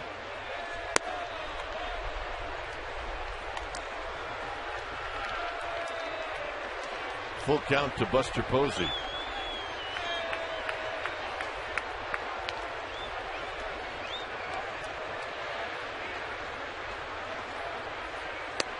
Got him.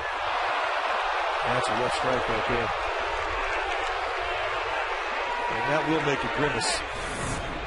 Take a look at Tom Hallion, strike three.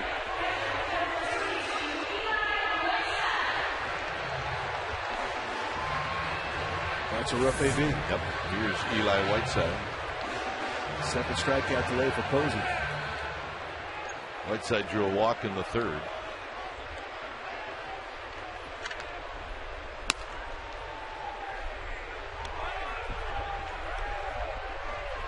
Padilla's got to be feeling pretty good. He's getting strikes. His defense is making plays. And he's in a good rhythm. Well, he's pounding the low part of the zone. He's got a low ball umpire back there, Tom Hallion. What the Giants need to do, they need to get him in the stretch.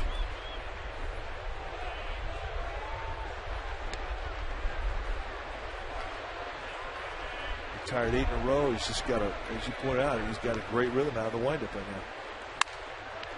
Little jam shot. And it's a thing. That is 60-degree lob wedge right to the middle of the infield. Urube's going, what's going on? I hit the ball hard. Whiteside does this. Well, it's almost like he hit in the Sporting News. And this ball's got a lot of backspin on it. Boink. That is a big league knock, folks.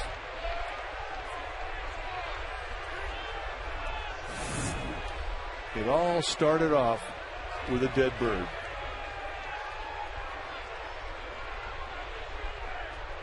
So here's Sherholtz.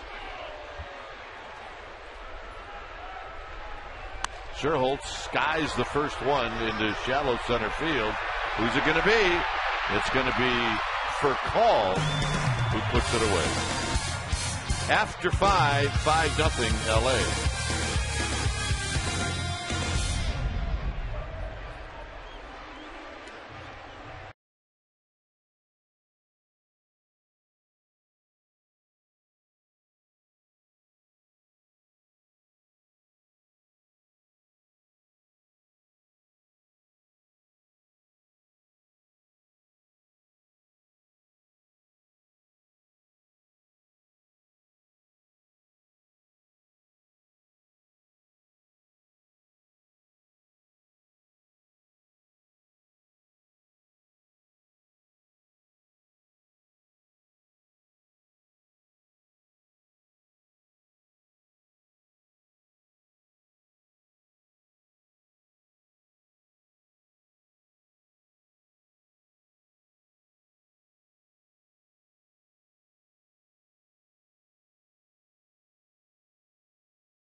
Go back to the third inning with one on, no out, and Vicente Padilla pops up a bunt, and Buster Posey comes over and watch him misdirect, redirect, and lay completely out parallel to the ground to make the snag. That's your Coors Light Freeze Cam, brought to you by Frost Brew Coors Light, the world's most refreshing beer. Buster Posey with a very nice play. When it's time for a change, think Speedy Oil Change and Tune-Up. Your oil change, tune-up, and smog experts.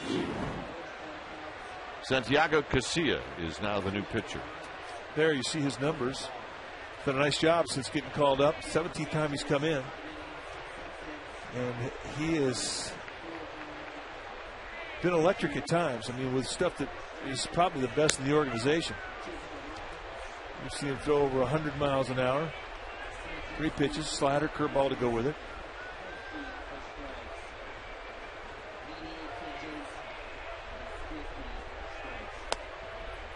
You know, this homestand is reminding me a lot of the very first 5 games in this ballpark.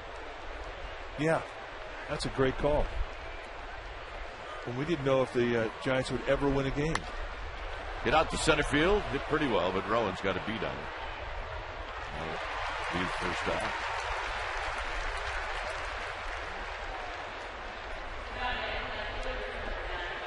Here's Garrett Anderson. He actually sat on the wrap after the 4th loss here in this park. We want to go back to Campbellstown. We actually said that. Yeah, we didn't mean it, but we actually said it. Yeah, no, we didn't mean it. It's the greatest place ever made. It just occurred to me that maybe the Giants need to change the scenery. Well, they'll get it tomorrow. And it will not be the friendly confines of AT&T. It'll be Coors Field. Yeah, it all started off with Coors Field. I remember going to Colorado and saying, boy, I wish we had one of these. Yeah. Well, it came true. We got a better one. Anderson swings at a pitch in the dirt, 1-2. Nice curveball.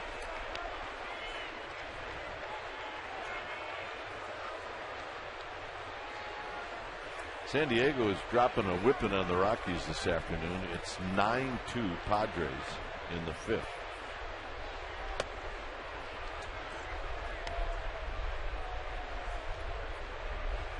Maybe both teams playing tomorrow night.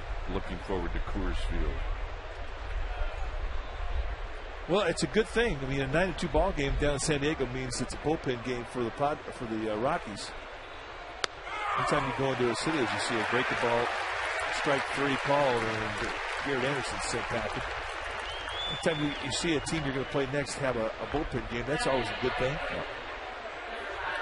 However, I'm not writing them off for this one just yet.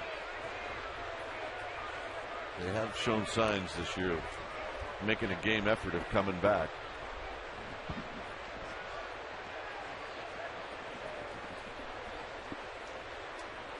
Here's Reed Johnson.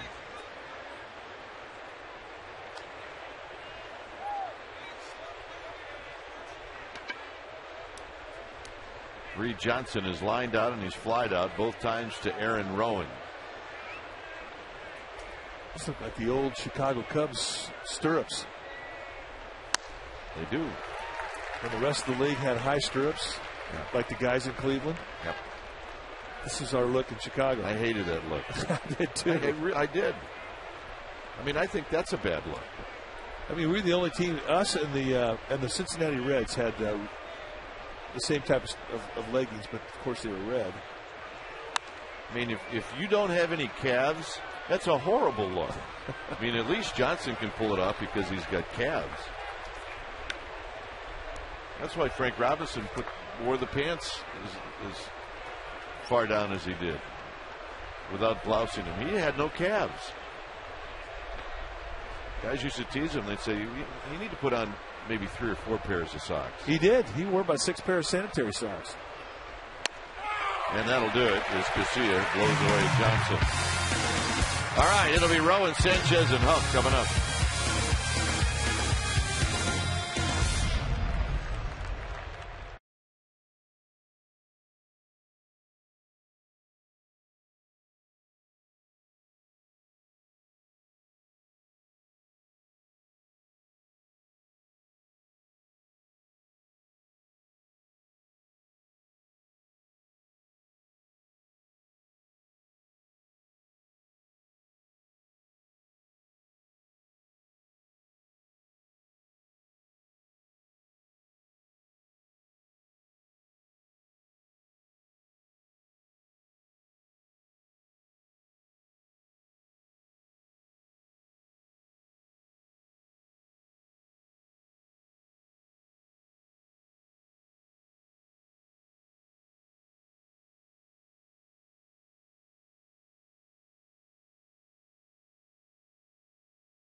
Baseball is brought to you by Farmers Insurance. To find your local Farmers agent, call 800-FARMERS today. And by Xfinity, the next generation in home entertainment. Now available in the Bay Area and coming soon to the Central Valley. All right, let's check out our McDonald's game summary. It's kind of been like this a lot on this homestand. 5-0 Dodgers. Furcall's been terrific. Padilla's been terrific. Giants have not had a hit with runners in scoring position, and Sanchez has allowed a couple of home runs and 5 earnings. That's your McDonald's game summary.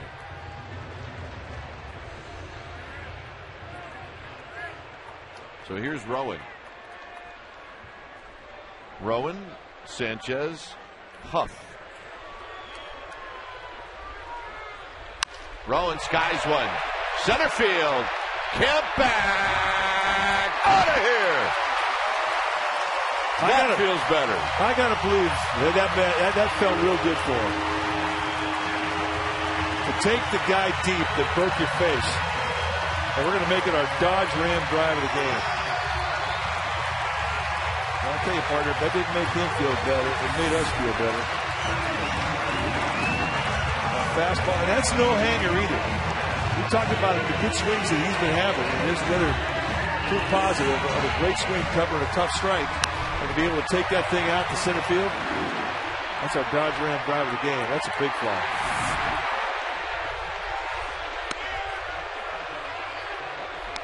Home run number 7 for Rowan. Sanchez behind in the count, 0-1. He's 0 for 2.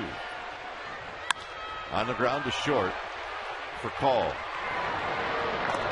Sanchez retired. Watch the back leg throw, and you see the power in the lower body. Put him in a great position. Hip speed is bat speed. You really get an idea of just how strong he is when you see him take a pitch like that out to center. Because he is strong. He's also swinging the bat like he's sending a message to Bruce Bochy. Yes, he is. And that message is simple. I want to play. That is going to be foul, but it's pretty fun to watch.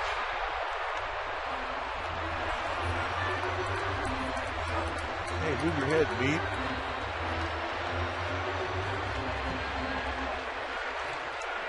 One ball and 1 strike.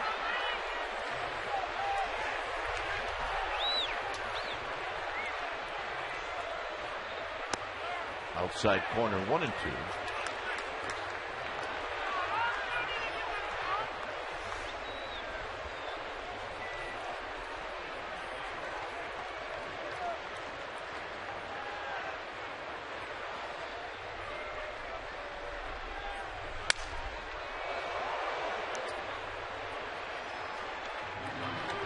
Aubrey Huff on that swing broke his bat. Gets some pine tar.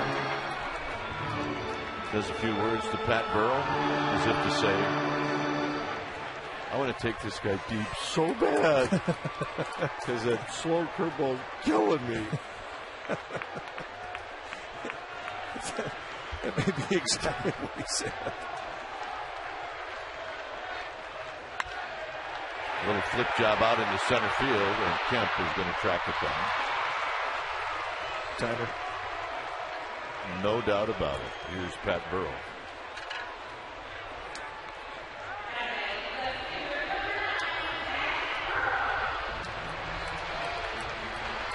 Burrell is flat out twice to right field. Once shallow, once deep into Triple's alley.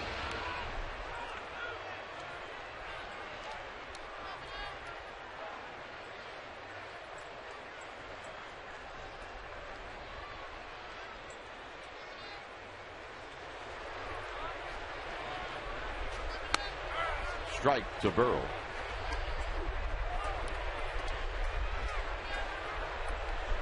The Panda to follow.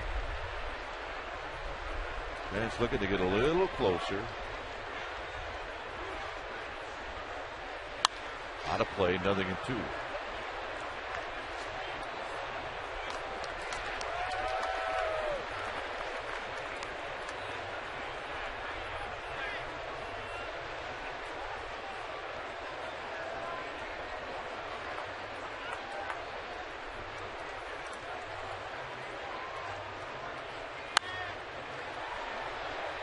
Burrell got a fastball, and he lifts another souvenir. 3 hits for the Giants. 1 just left the park on the Aaron Rowan home run.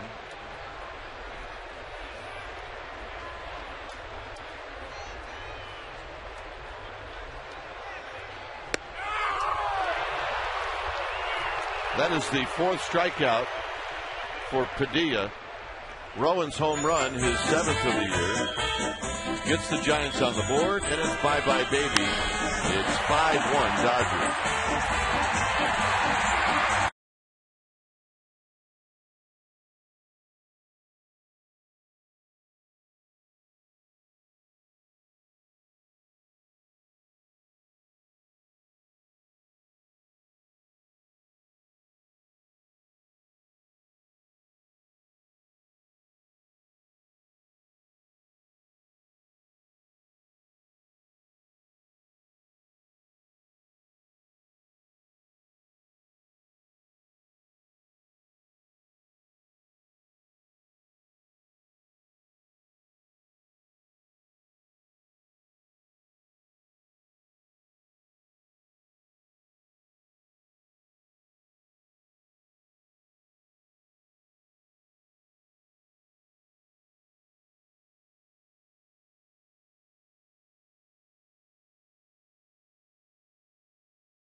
Casilla will pitch to Jamie Carroll.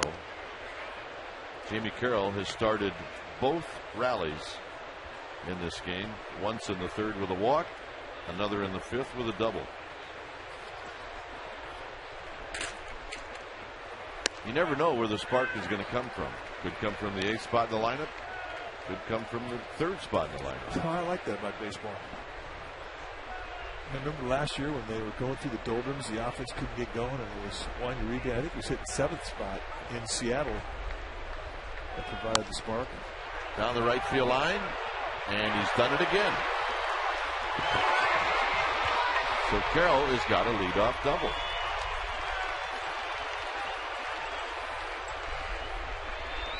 All right, it's time for Subway Eat Fresh. Ask Croup and Kite. Visit csnbayarea.com. Brian from Hayward wants to know, do you pay attention to the players who have worn your uniform number? That's a great question. I do. Absolutely. Here's Padilla for the 3rd time in a row. Will be asked to bunt, and Casilla throws it behind Padilla. And that's a warning.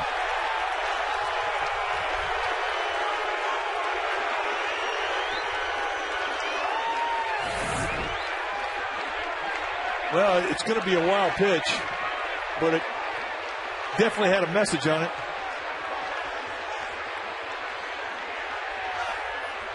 And he has been warned. See, it needs to take a 3rd for Carroll. Guys have been sitting on that for a while, ever since Padilla broke the face of Aaron Rowan. Johnson will have to play the infield in. And a strike to Padilla. 1 ball and 1 strike.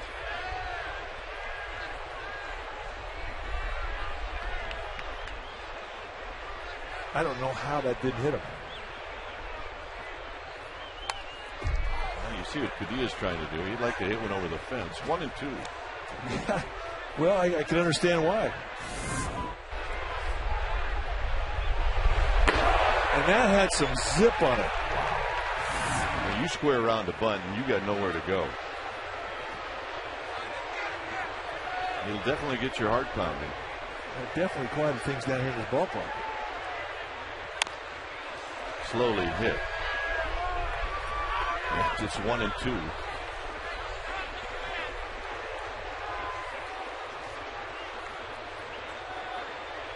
So, you want interesting baseball for the last 3 innings? You got it. Well, it's going to be interesting to see what Padilla does. But I like the fact that Tom Hallion didn't throw anybody out of the ball game. There's a warning. There'll be a little fine on it. This gets by Eli Whiteside, and everybody's going to be safe. So it's kind of hard to figure out this game. It really is. And if you do, I'll give you my cell number.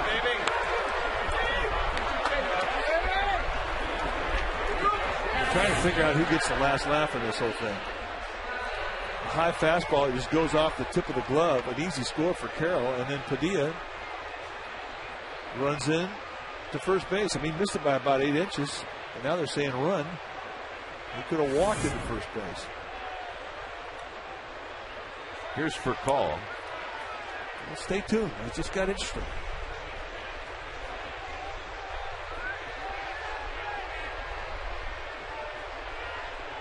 For call has hit a home run. He's singled. And the pitch is wide, 1-0.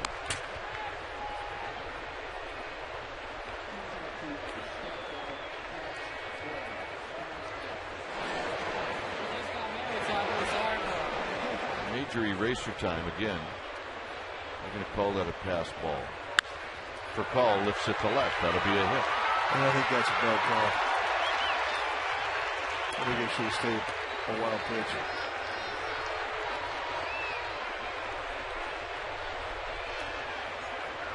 Well, David Getty going to come out and try and calm down. It's not the eye to see it. And you know what happens when you do decide to throw at a guy or send a message pitch, which he did to Padilla, your adrenaline goes off the charts.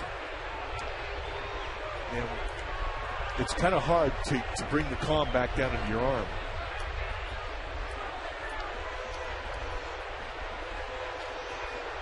Now the Giants are going to get on a plane and head out to Colorado after this one. And you can check it all out tomorrow. Pregame live at 5 p.m. Giants are going to take on a 4-game series with the Colorado Rockies. Bumgarner against Cook. That's Thursday's matchup. You'll see that on Comcast Sportsnet at 5 p.m. Then Litzkin Chassin on Friday. Zito Jimenez on Saturday night. And then Sunday, Kane Hamill. So join us if you would. Right here on Comcast Sportsnet Bay Area. I know you may find this hard to believe. It's July tomorrow. It is hard to believe. Well, right now, I'm kind of excited to get out of June. Up and in. As the ball gets away from Eli Whiteside.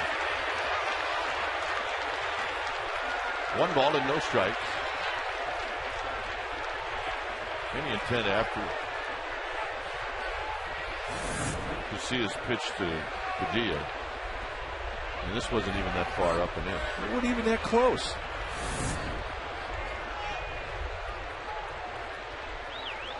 One and 0. 2 balls and no strikes. I know one thing. Given the situation, as you said, with to see his heart rate probably off the charts right now, this is not going to be a comfortable at bat. No. And it might be a good idea just to be heads up if you're marking. I'm sure he knows that. There's nothing wrong with that pitch. And that's what happens, too, when you took off an umpire who feels that he's having to deal with a situation that he would prefer not to deal with. Sometimes you lose corners on the strike zone, and sometimes you lose a whole strike zone, and there are no strikes.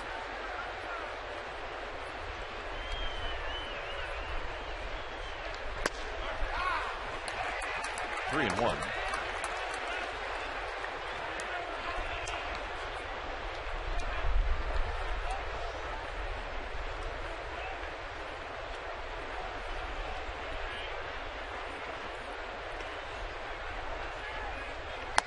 And the walk, and they're loaded. And here comes Bochy.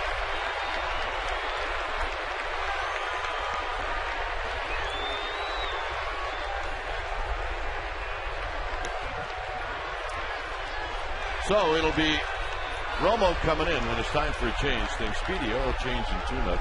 Your oil change tune-up and smog experts.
Get this inning, bases loaded with nobody out.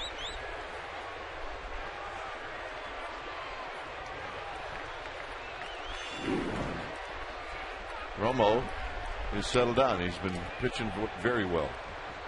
He really has, and it's all having to do with the arm slot that he's found. He's been consistent to it. Allows him the command that he has and he needs. And bang, just like that, strike one. You get the infield pulled in right now. What was your approach when you had the infield pulled in? Did it change it? Think home, baby. Think home. You mean hitting?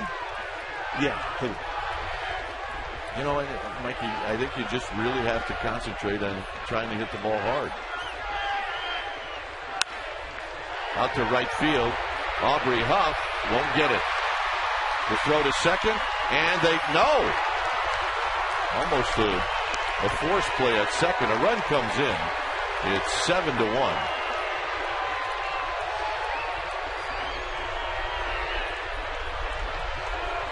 A base hit for Kemp.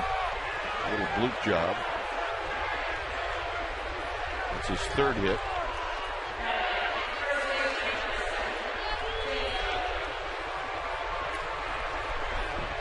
Martin went into second pretty hard, and they nearly got a force play. Huff saw a little bit of an opening. Close play. Here's Loney. Loney is 0 for 3. And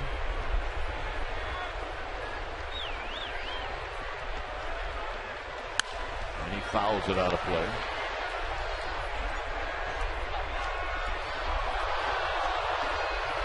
Pedroia left on Friday, Buchholz Saturday, Victor Martinez Sunday, and then Manny Ramirez on Tuesday. I have no idea what happened on Monday.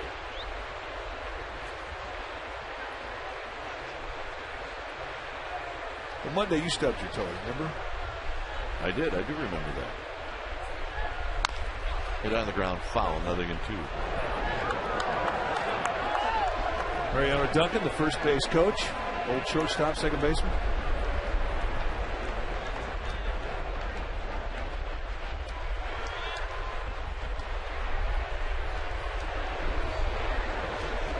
Then it's the upgrade, the stub of upgrade.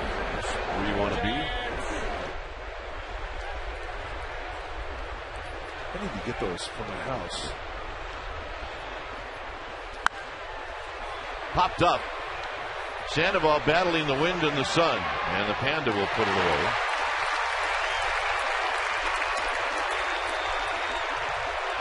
Those look like the chairs we sat in the White House. Yeah. Those are pretty comfortable. The chairs in the White House did not at all look like that one right there. Yeah, Jack Hirsch corner, our ball dude. That is a rough chair he's having to deal with. Really, we should get like a pad for an 89-year-old guy. What do you think? I agree. Here's Belliard.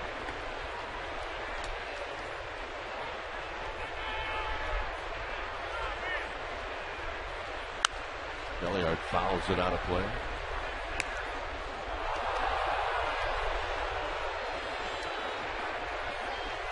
Ground ball, a walk, and a fly ball. San Diego now leading the Rockies 13-2.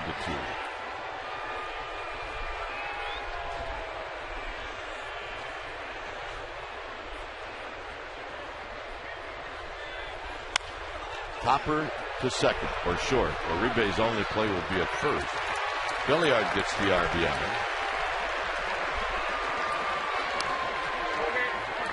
And with 2 outs, the hitter will be Garrett Anderson. It's now 8-1.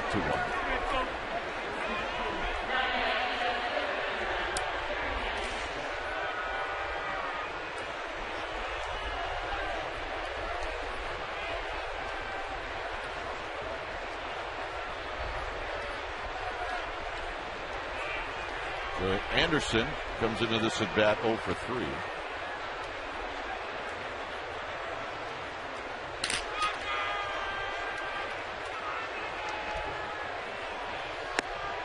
Tried to backdoor him, and it's 1-0.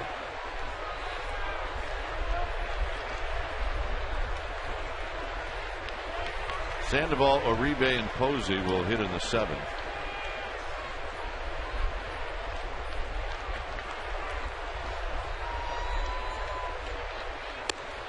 Tried to shave the outside corner, 2-0.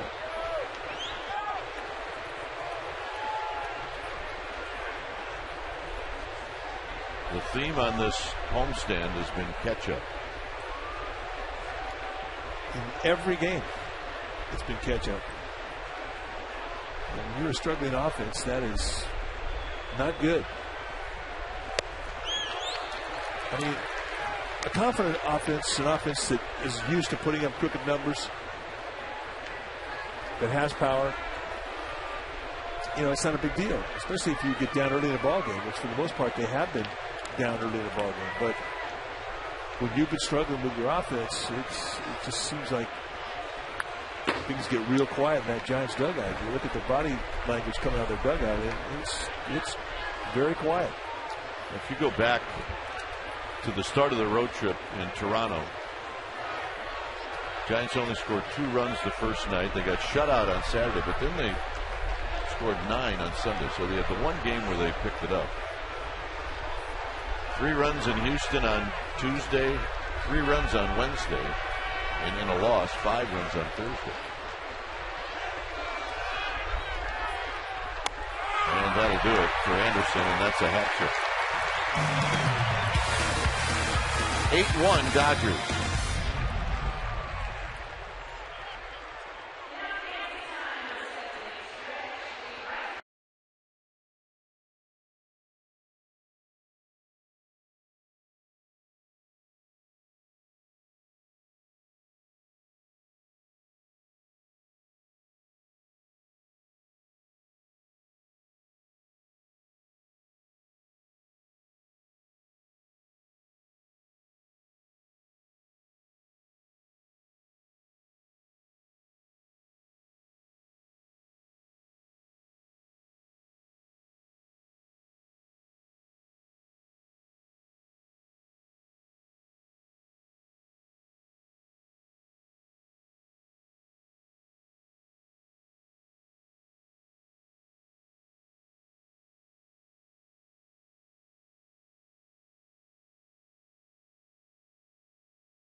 Not of it all good news. It's 8-1 in favor of the Dodgers. And Padilla will go out. He'll be facing Sandoval, Uribe, and Posey.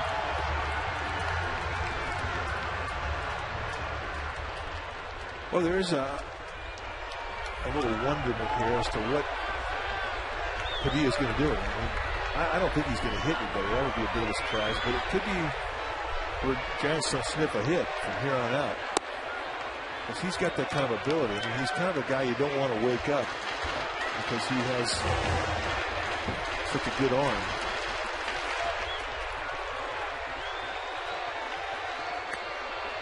Two-0 to Sandoval, who's popped out twice. But as far as him drilling somebody, I don't think he'll do it personally. Well, they would lose him for a start.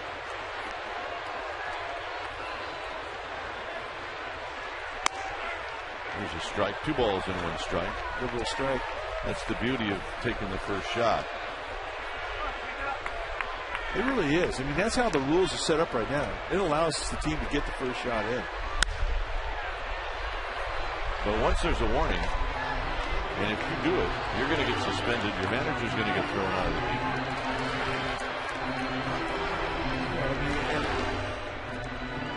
It eliminates certain guys completely from doing it. Like, Brian Wilson could not do it. Giants lose him for a week. I mean,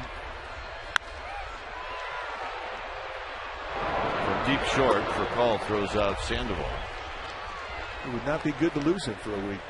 Giants fans, this season it's easier than ever to find tickets that you want or sell tickets to games you can't make it to on StubHub, the official fan-to-fan ticket marketplace of the Giants. You'll find great seats, great service on StubHub all season long. Go to StubHub.com and choose your seats today. Here's Uribe. Uribe has reached on an air and he's lined out to right. That's not the first one of those I've seen. No, saw one about 15 years ago. 1 ball and 1 strike.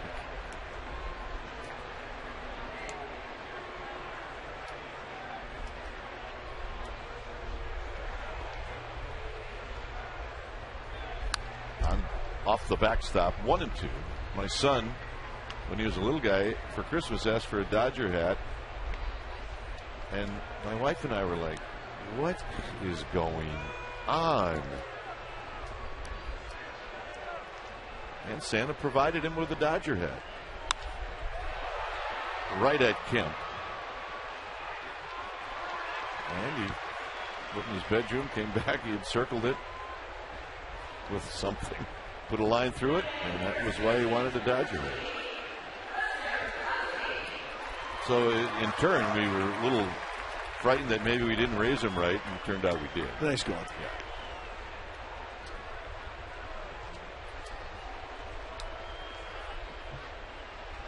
Mr. Posey takes one wide. He's 0 for 2. He struck out twice. Once swinging and once looking.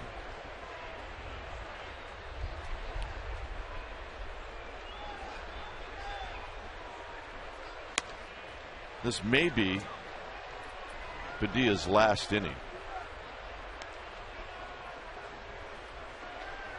He's due to hit again in the 8th.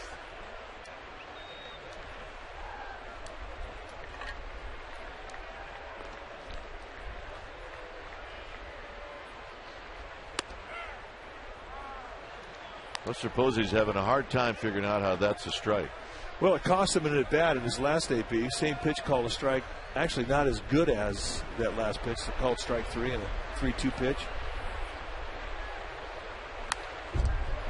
And I think that has a lot to do with young guys getting acclimated here. Here was that 3-2 pitch, and that cost him at bat.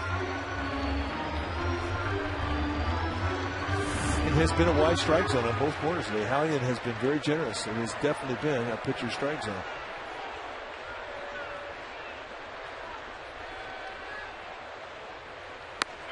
That'll do it. Posey out for the 3rd straight time, this time looking. 8-1 Dodgers.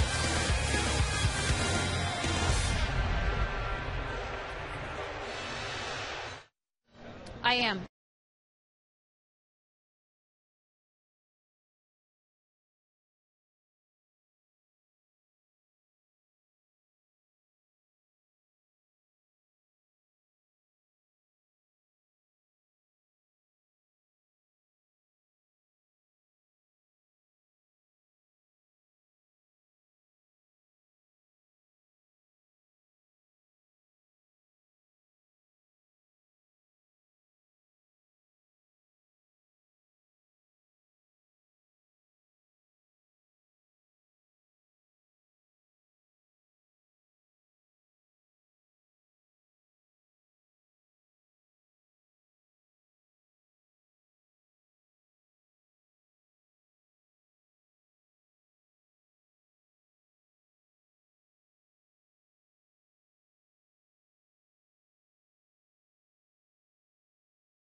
Welcome back. We have a tally for you on the second annual Stretch Drive. Nearly $100,000 has been raised. The Giants are so very grateful to all the fans who have donated, and there are still 2 innings left. To get your donation on, just call 1-877-JR-GIANT or go to jrgiants.org. You can donate there as well.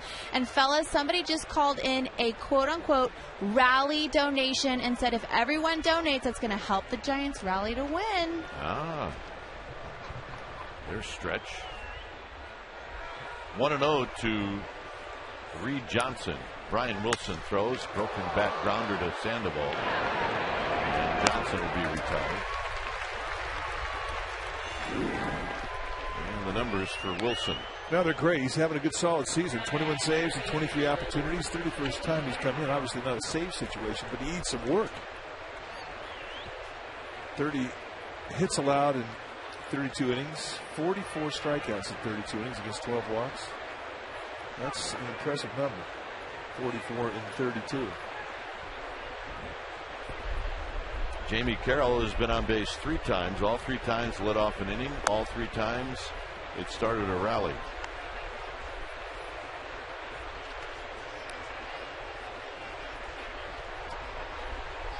Good player. He's found a nice home in LA. They like him down there.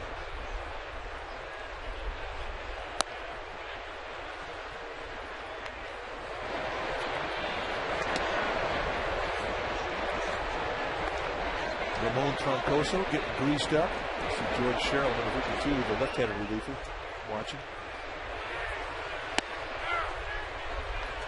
2-1 now to Jamie Carroll.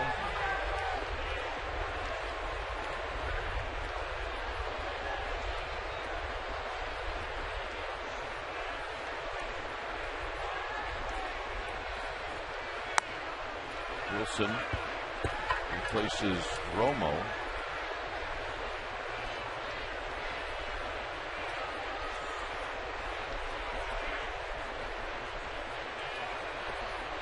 Three balls and 1 strike.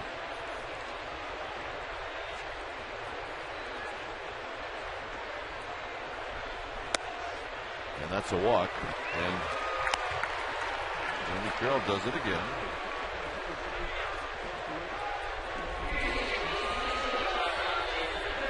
Here's DeWitt, Blake DeWitt, pinch hitting. As you suspected, partner, Padilla's day has come to a conclusion.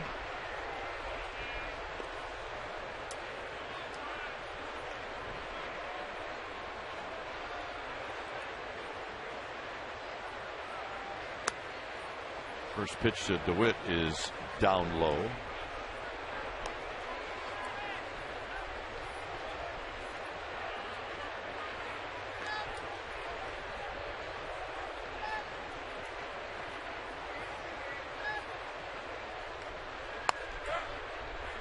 And a strike call at the knees. DeWitt didn't think so. 1 ball and 1 strike. Tom Mattingly wolfing pretty hard. It played up our Tom Hallion, and Hallion's stuck in a glare. He's just staring at him, as if to say, check the score. Killing me here.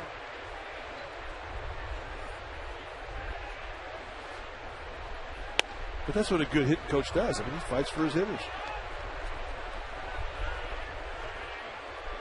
Pitching coaches fight for the pitchers, and the manager fights for everybody.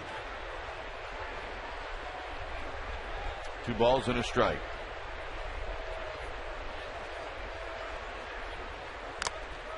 Fouled at the plate. It's 2-2. Right in the jaw is where that foul ball got Eli Whiteside. Let's watch it.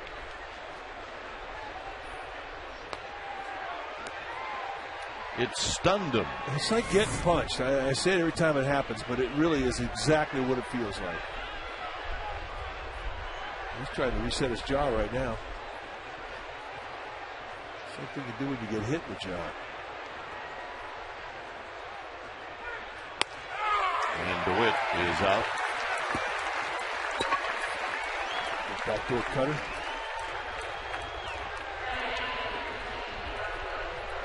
Well, one of the worst things that could happen to the Giants was have the Dodgers come into town and have a hot Rafael Furcal.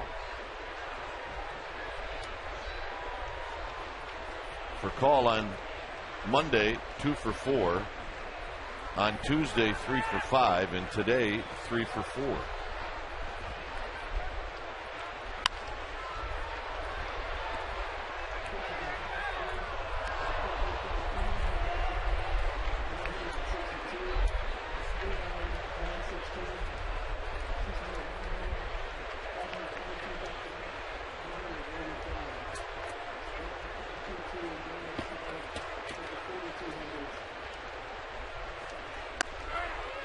Strike to Furcal to make it 0-2.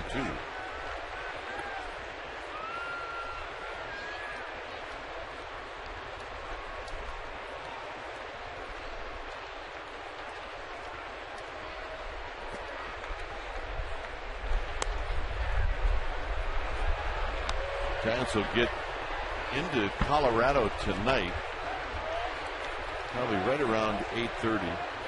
Hotel by 9:30, 4-10.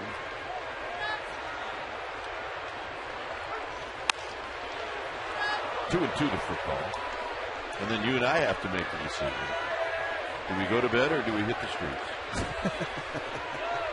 That's right. And there's a 99.9% chance that we would be going to bed. I say that's a good bet. Check this out. 4 for 5. Yeah, when you're hot, you're hot. And he has put on a show here these 3 games. And Brian Wilson knew it. I mean, he didn't even move. It was just right out there in no man's land. And with a guy who has good speed like Furcal, no chance. Now, that last ball went, 80 feet in the air? Yeah. The one, 2 at bats prior to that went about 380 feet. Both hits and both hurt.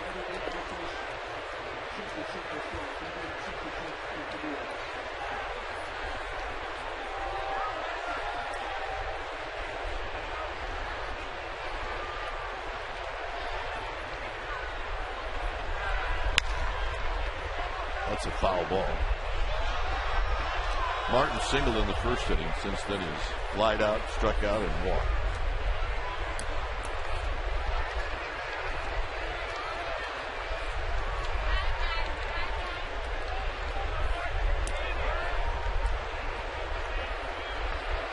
Such a beautiful day has turned sour.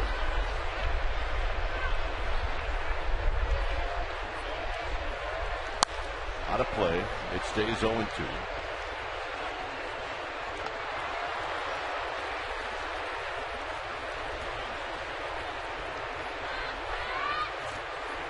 You know what, Mike? I'm not going to let it get me down. Well, I was counting on that.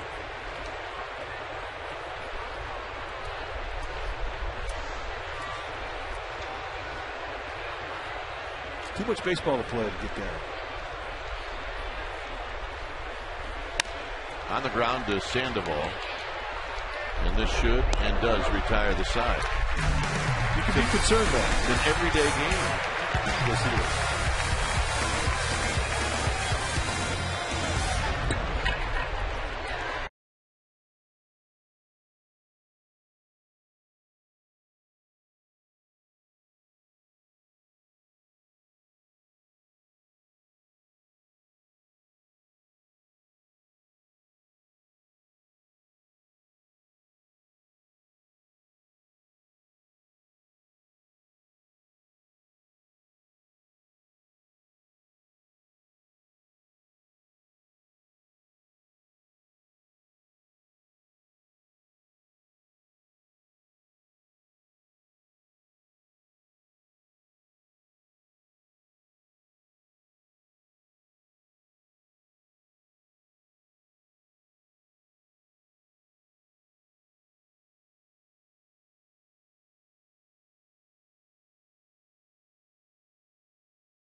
Some of the sights and sounds and activities here at the ballpark, including these little guys with the old man. Not real happy with the score, but on a good day, like it has been weather-wise, fan-wise,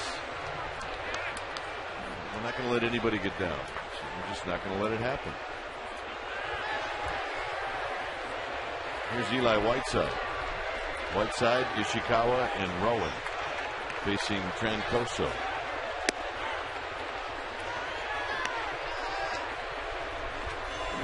The numbers for Trancoso: 38 times he's taken the ball, 5.61 ERA and 1.2 record. And he's got a good sink to his fastball. He went up there 90-94 with velocity. And he's got a good hard slider, kind of a two-pitch guy. But he will put the ball on the ground with his right. He has the ball down on the knees. Eli Whiteside has been on base twice. Walked and had an infield hit.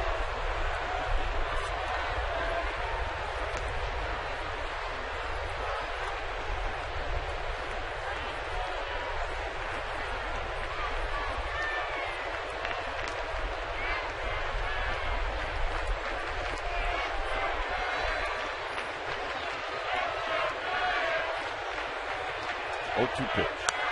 Inside, it's a foul.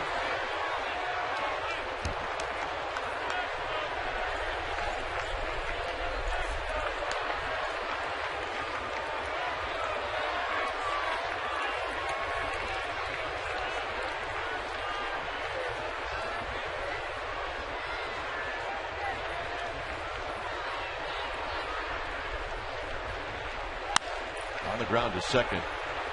Belliard kicks it around, recovers, and only because of the wingspan of James Loney, Whiteside is retired. Here's Ishikawa.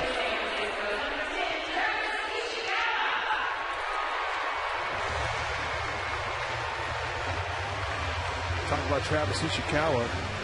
Look what he has done pinch hitting. 9 for 18. And I think the thing, for a young hitter to be able to accept that role and then trying to figure out how to do it right, it takes a certain type of guy.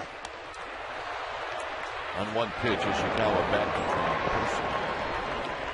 Of all the great pinch hitters that I've been around, they're all the same type of guy. They're all very mellow, very low key.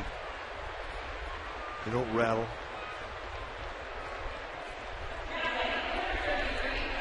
And he's that type of guy. I mean, he's a very mellow guy. Here's Rowan. Rowan, a single in the first, a home run in the sixth.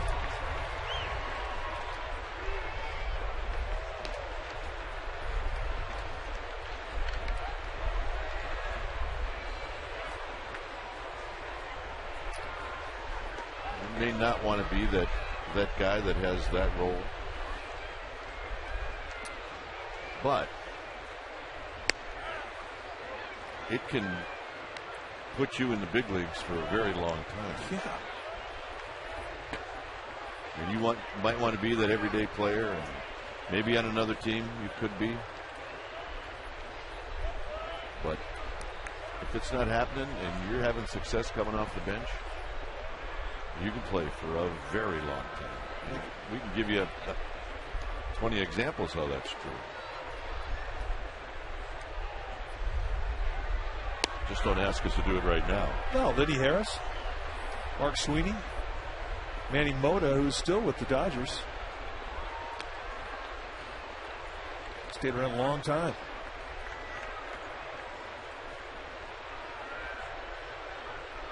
So a quick 0-2 to Aaron Rowan. Pulled foul. This was something that made Rowan feel pretty good off of Padilla. That kind of made everybody feel pretty good. That was back in the sixth inning up until that point. Padilla had only given up a couple of hits. That was the third hit of the game, and it was loud. Rowan fights that pitch off his hands.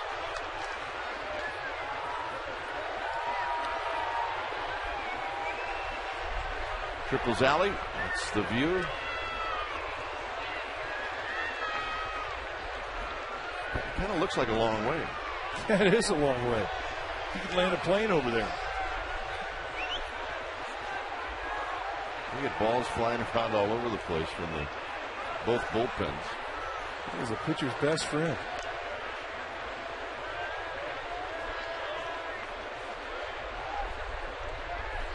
Oh, 2 with 2 outs here in the eighth. Rowan takes a look at it. 1-2.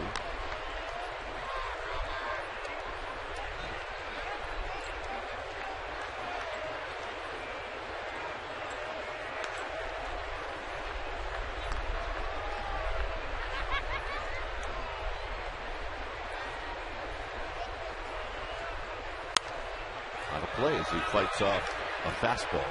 And he's really got a great swing going on there. This is what he works so hard to do. And nobody takes more swings than this guy. They just don't. I don't think they're strong enough to take as many swings as this guy takes. And he knows he's got a good half now. On the ground towards the hole and a base hit. And Rowan's got 3 of them. I want to play more. What that's saying. Well, Bruce Bochy and Van Muellers, I mean, they're gonna know that this guy's locked in. You look at the balance through the back leg to the front leg. His body right in the middle. There's no reach. Ball's getting deep to him, and he is quick to the ball.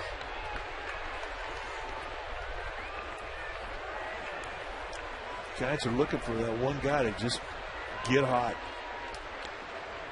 And it may be Rowan. Well, they like to see Freddie Sanchez get hot. Sanchez on this homestand has had his problems. He's 3 for 14.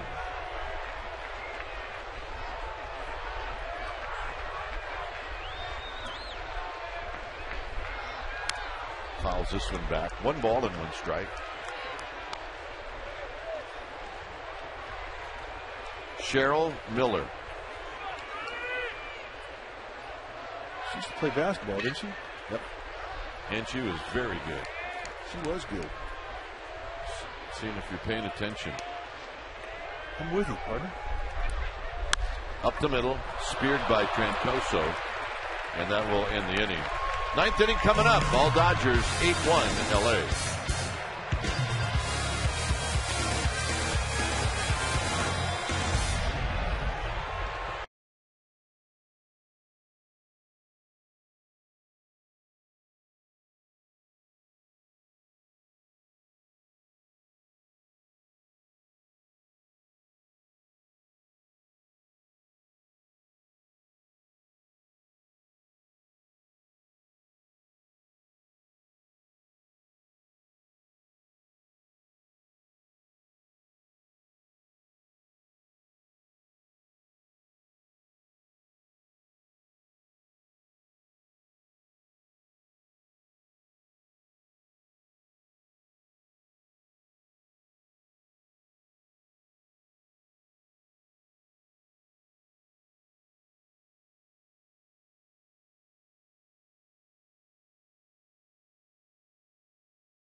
Well, check out the Burger King Sportsnet Central tonight at 6 p.m. right here on Comcast Sportsnet Bay Area. Join Damon Andrews and Dave Benz as they'll talk about this one. They'll update the National League West, and they'll talk about the NBA free agency. You'll see it all right here. Sportsnet Central, Comcast Sportsnet Bay Area. Denny Batista comes into the game. He will pitch tonight. He will face Matt Kemp.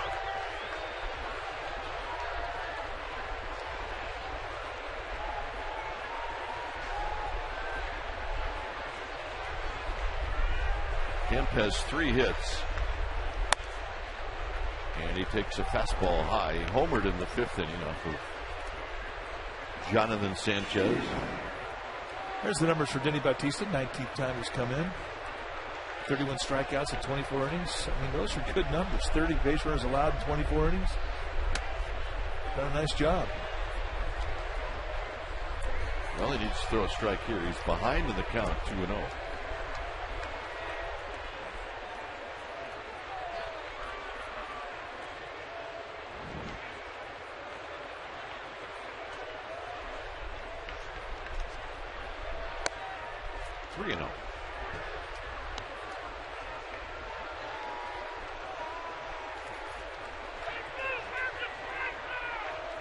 On deck, Loney, and then Ronnie Belliard. 3-1 on the called strike.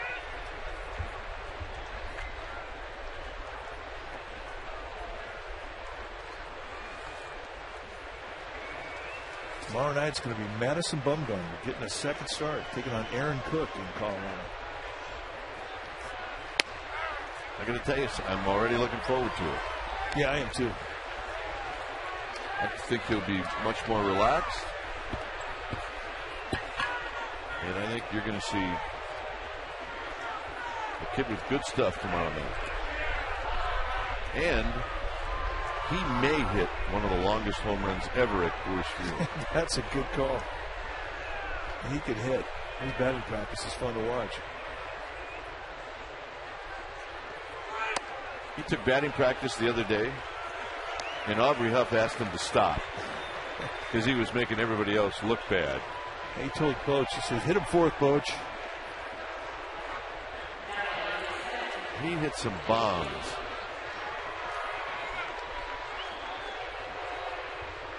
Here's Loney. Loney is 0 for 4 after really hurting the Giants in game 2 of this series.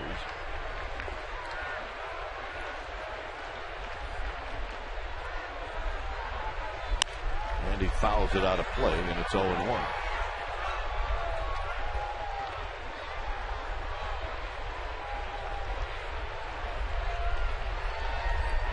All right, there we have a winner. Not bad. See, every ball finds a good home.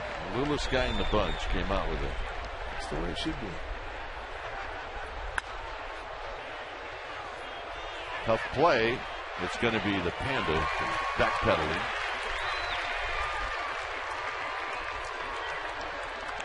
And here's Belliard. The brothers, however, want to know how it is that the littlest guy got the ball, and are they going to get a chance to maybe look at it? He's getting high fives from everybody but his own kin. Well, whoever taught him the high five did a good job because he's mastered it. Yeah, you can look at it, but I'm not going to let it get too far out of my hand. That I do not blame him for. If your little brother and something wanders out of your hand, big boys get it, you will not get it back. Yeah, I got one of these and you don't.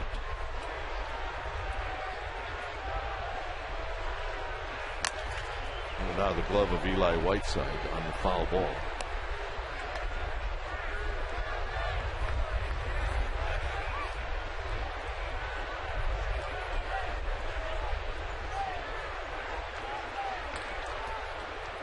Yep. Let's go. Give it back.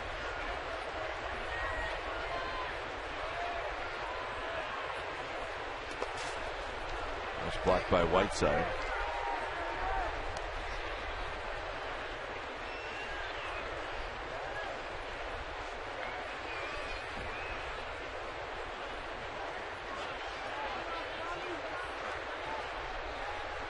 Garrett Anderson to follow.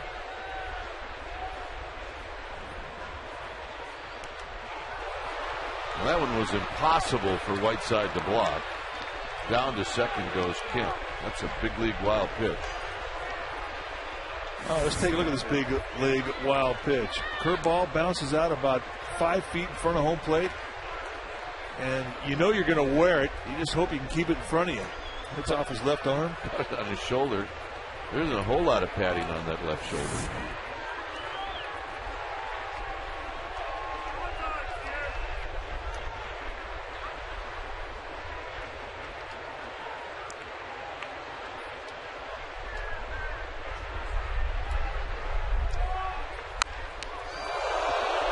That got Garrett Anderson, I believe.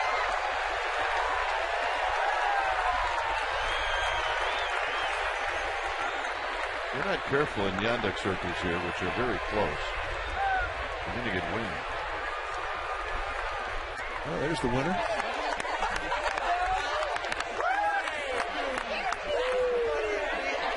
So I'm going to say everybody's happy about that, except maybe Garrett Anderson. 3-2 to Belliard with 1 out. Oh, yeah. Hugs and kisses.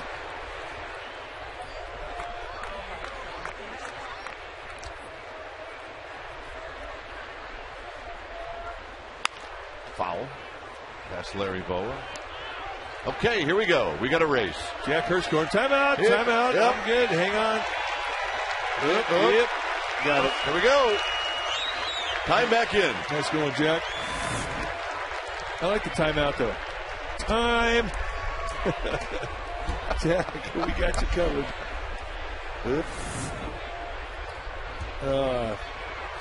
He's a good one. 89 years old, Jack Hurst. Wait a minute. Did I just see someone on a baseball field ask for time? That's awesome. Gamer. Oh, beautiful.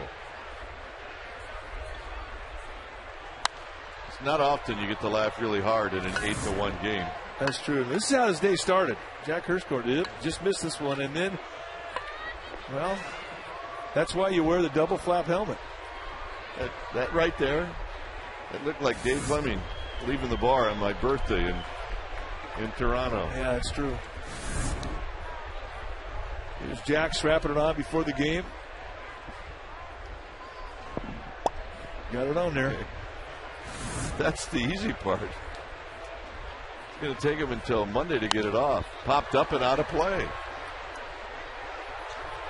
You know, I don't think he cares. Taking that off is going to be a sad moment for Jack Hirschhorn. He's been a ball dude with us now for just about every year that this ballpark's been around. It's maybe even in the early 90s when the ball dude program started. His hair was dark then. It was dark till about 2 years ago.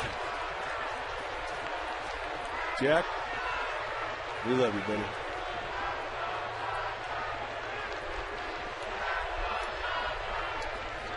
Timeout. Yes for time, and they granted it. It was great. You're 89, they'll give you whatever you want. And that was Ed Rapuano said, not a problem. You asked for it, you got it.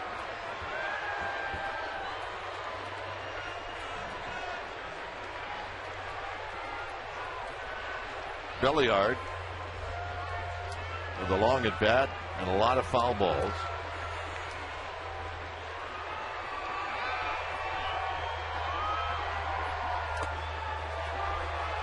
Batista's having a hard time throwing strikes.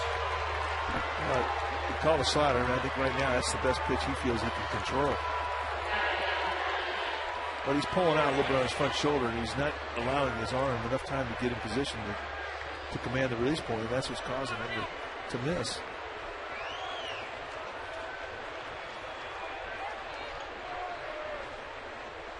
I mean, it's great to be a tall pitcher, and he's a tall pitcher. But it's an awful lot of body you got to control in order for it to work properly for you. Anderson swings and misses. He's struck out 3 times. He's popped out. He's 0 for 4 as Runzler heads down to the bullpen. There's a Panda fan. Panda's going to hit third the bottom of the ninth for the Giants. A little foul that went in and out of the glove of Whiteside. Eli's still moving around. It's 0-2. I think he's just swinging. He is not having any fun. He's an 0 for 4, pop up 3 strikeouts, and he got drilled in the on deck circle with a foul ball. That is not a good day.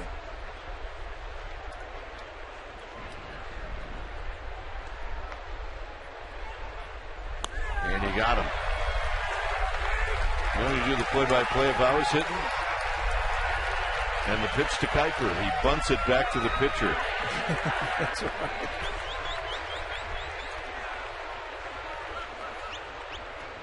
Four strikeouts.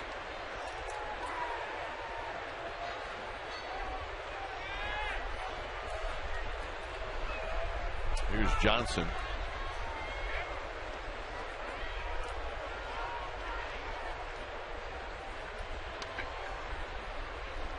Johnson takes one right at the elbow, and it's no balls and one, or make it 1 ball and no strikes.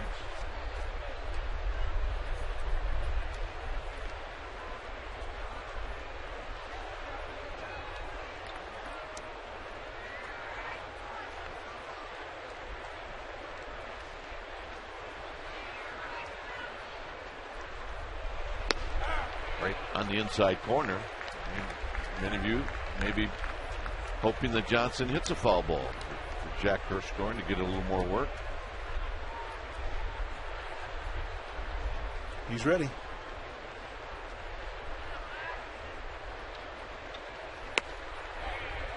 Missed somewhere. Batista thought it was a strike. 2-1. Well, they set on the outside corner. This goes over the inside corner. And I think that may have would cause Hallion to call it a ball.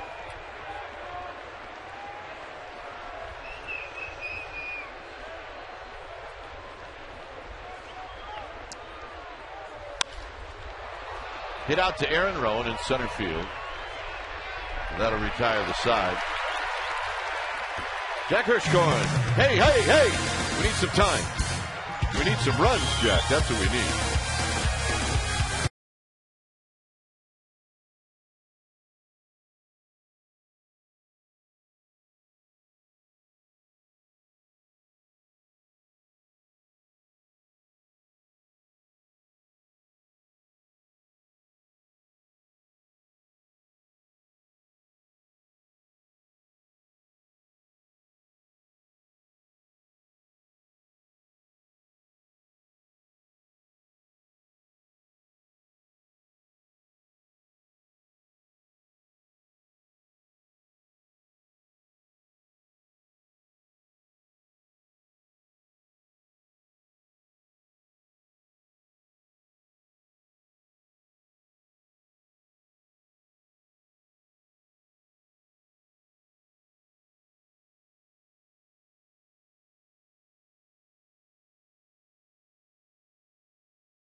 George Sherrill is now in to pitch. There you see his numbers. 32nd game he's come in. He's been having a hard time. And if you look at the number of hits, 24 hits, 16 walks, that's 40 base runners in 19 innings. That explains the 6.63 ERA. However, having said that, the last time that he pitched, he was in this series, he was fantastic. Last night he came in and faced Aubrey Huff and just ate him up in 4 pitches. 3 really good breaking balls. Well, he sets up like he's going to throw to first. There's a breaking ball for a strike. These two guys played together, right, in Baltimore? They did. And you're right, Sherrill will show you his numbers as he gets in the set position.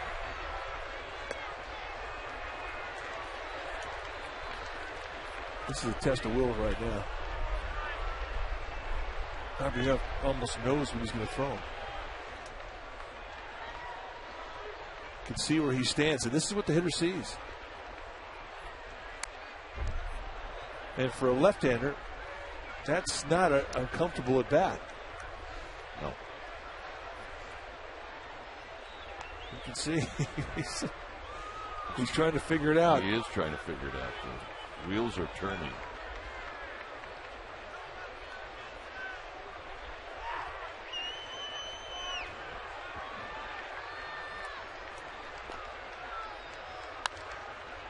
He finally got a fastball and he fouled it back. That may be the last one he sees. Yeah.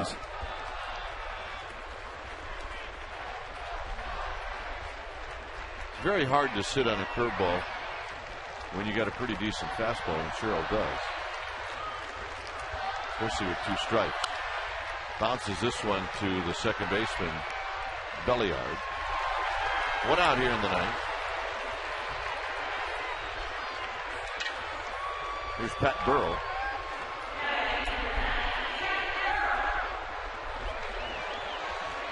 Well, at least the tie is not in a full knot. The top button out. Enjoy the ball game. Head back to work.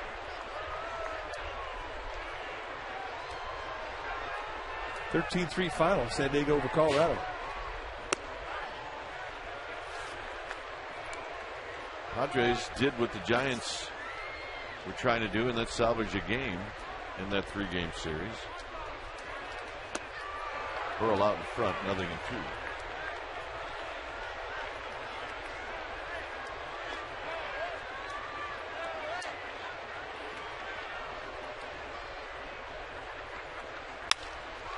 Hammered into left center field.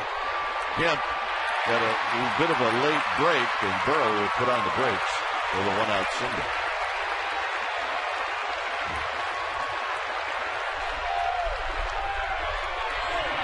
And that'll bring up the Panda.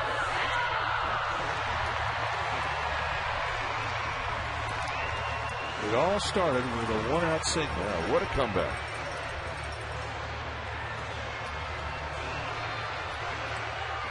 Didn't think much of it at the time, but would it be something? Good for the Giants to see if Sandoval could get his swing back hitting right-handed.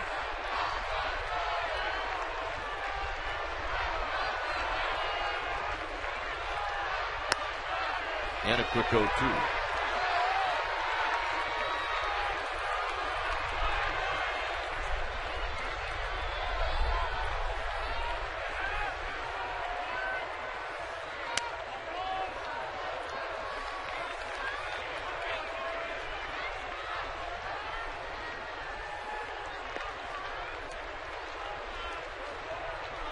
Earl at first, 8-1 Dodgers.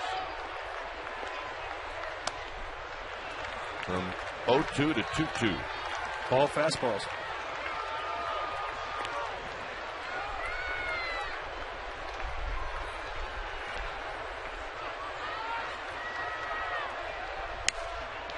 Hooks this one foul. Right on that one breaking ball when you see him miss at that. Up, tackled.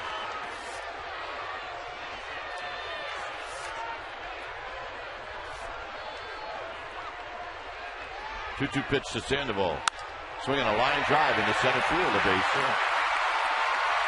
Burrow will move on over to third. So that's good to see. You bet it is. 2-strike knock, they're in the opposite way. So Torrey's coming up.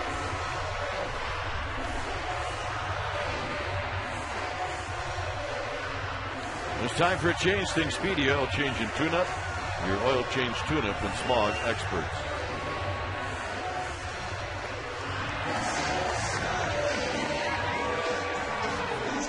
My body and soul don't move too fast. Just take it slow.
Juan Uribe. Justin Miller, the new pitcher, 13th time that he has come in since being called up. And he's done well. 19 strikeouts against 3 walks. Give you an assortment of different looks, arm angles, curveballs, sliders. He can pitch. Gave up a run in his outing last night against the Giants. Uribe pops the first pitch back and out of play. Well, Giants fans know Justin Miller, and he's got a lot of tattoos. I mean, he's got them all over. That's why Major League Baseball made him wear sleeves when he was the first guy, I think, in the big leagues to have sleeves, tattoo sleeves. But on his back, there is an LA that is huge. It goes from the top of his shoulders all the way down to the base of his back. And he's from Torrance. He's from Los Angeles. But he used to take his uni off, get ready to go in the shower. Guys would get on him. Hey, you were playing for the wrong team, meet. And in San Francisco, you got LA in your back. Well, he has found his home.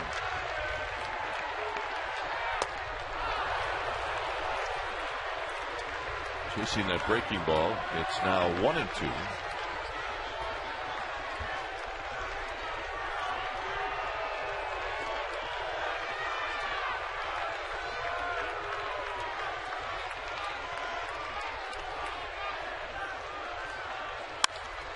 Hammered to left, and Garrett Anderson will make the catch. Burrow will tag up and score. It's 8-2.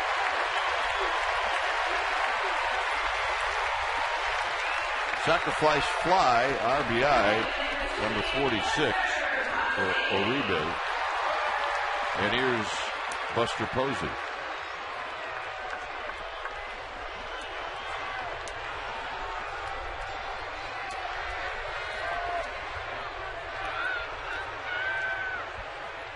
Posey lines it to left. Posey with a base hit. He needed that before. Likely he'll catch Bumgarner tomorrow. Yeah, he needed that hit. So he had a hat trick going into that at bat. He wasn't going to wait around and trust that strike zone that Tom Hyatt's had. It's cost him a couple of at bats today. And you see Bumgarner on the left with Van Runs on the right.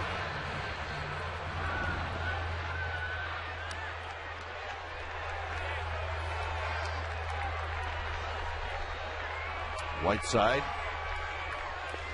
1 for 2.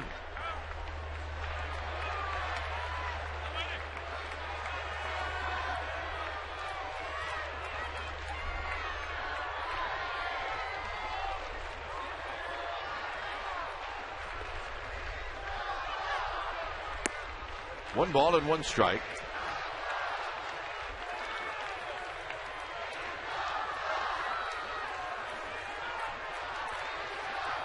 Padilla, Troncoso, Sherrill, and now Miller.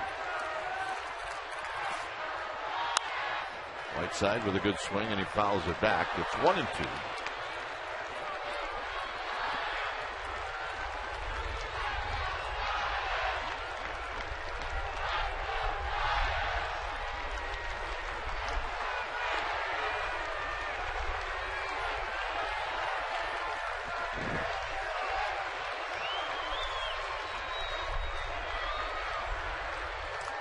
To the backstop.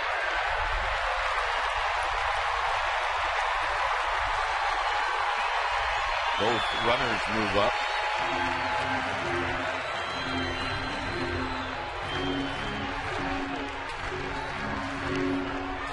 Chico, the left-hander, getting loose now for the Dodgers down their bullpen.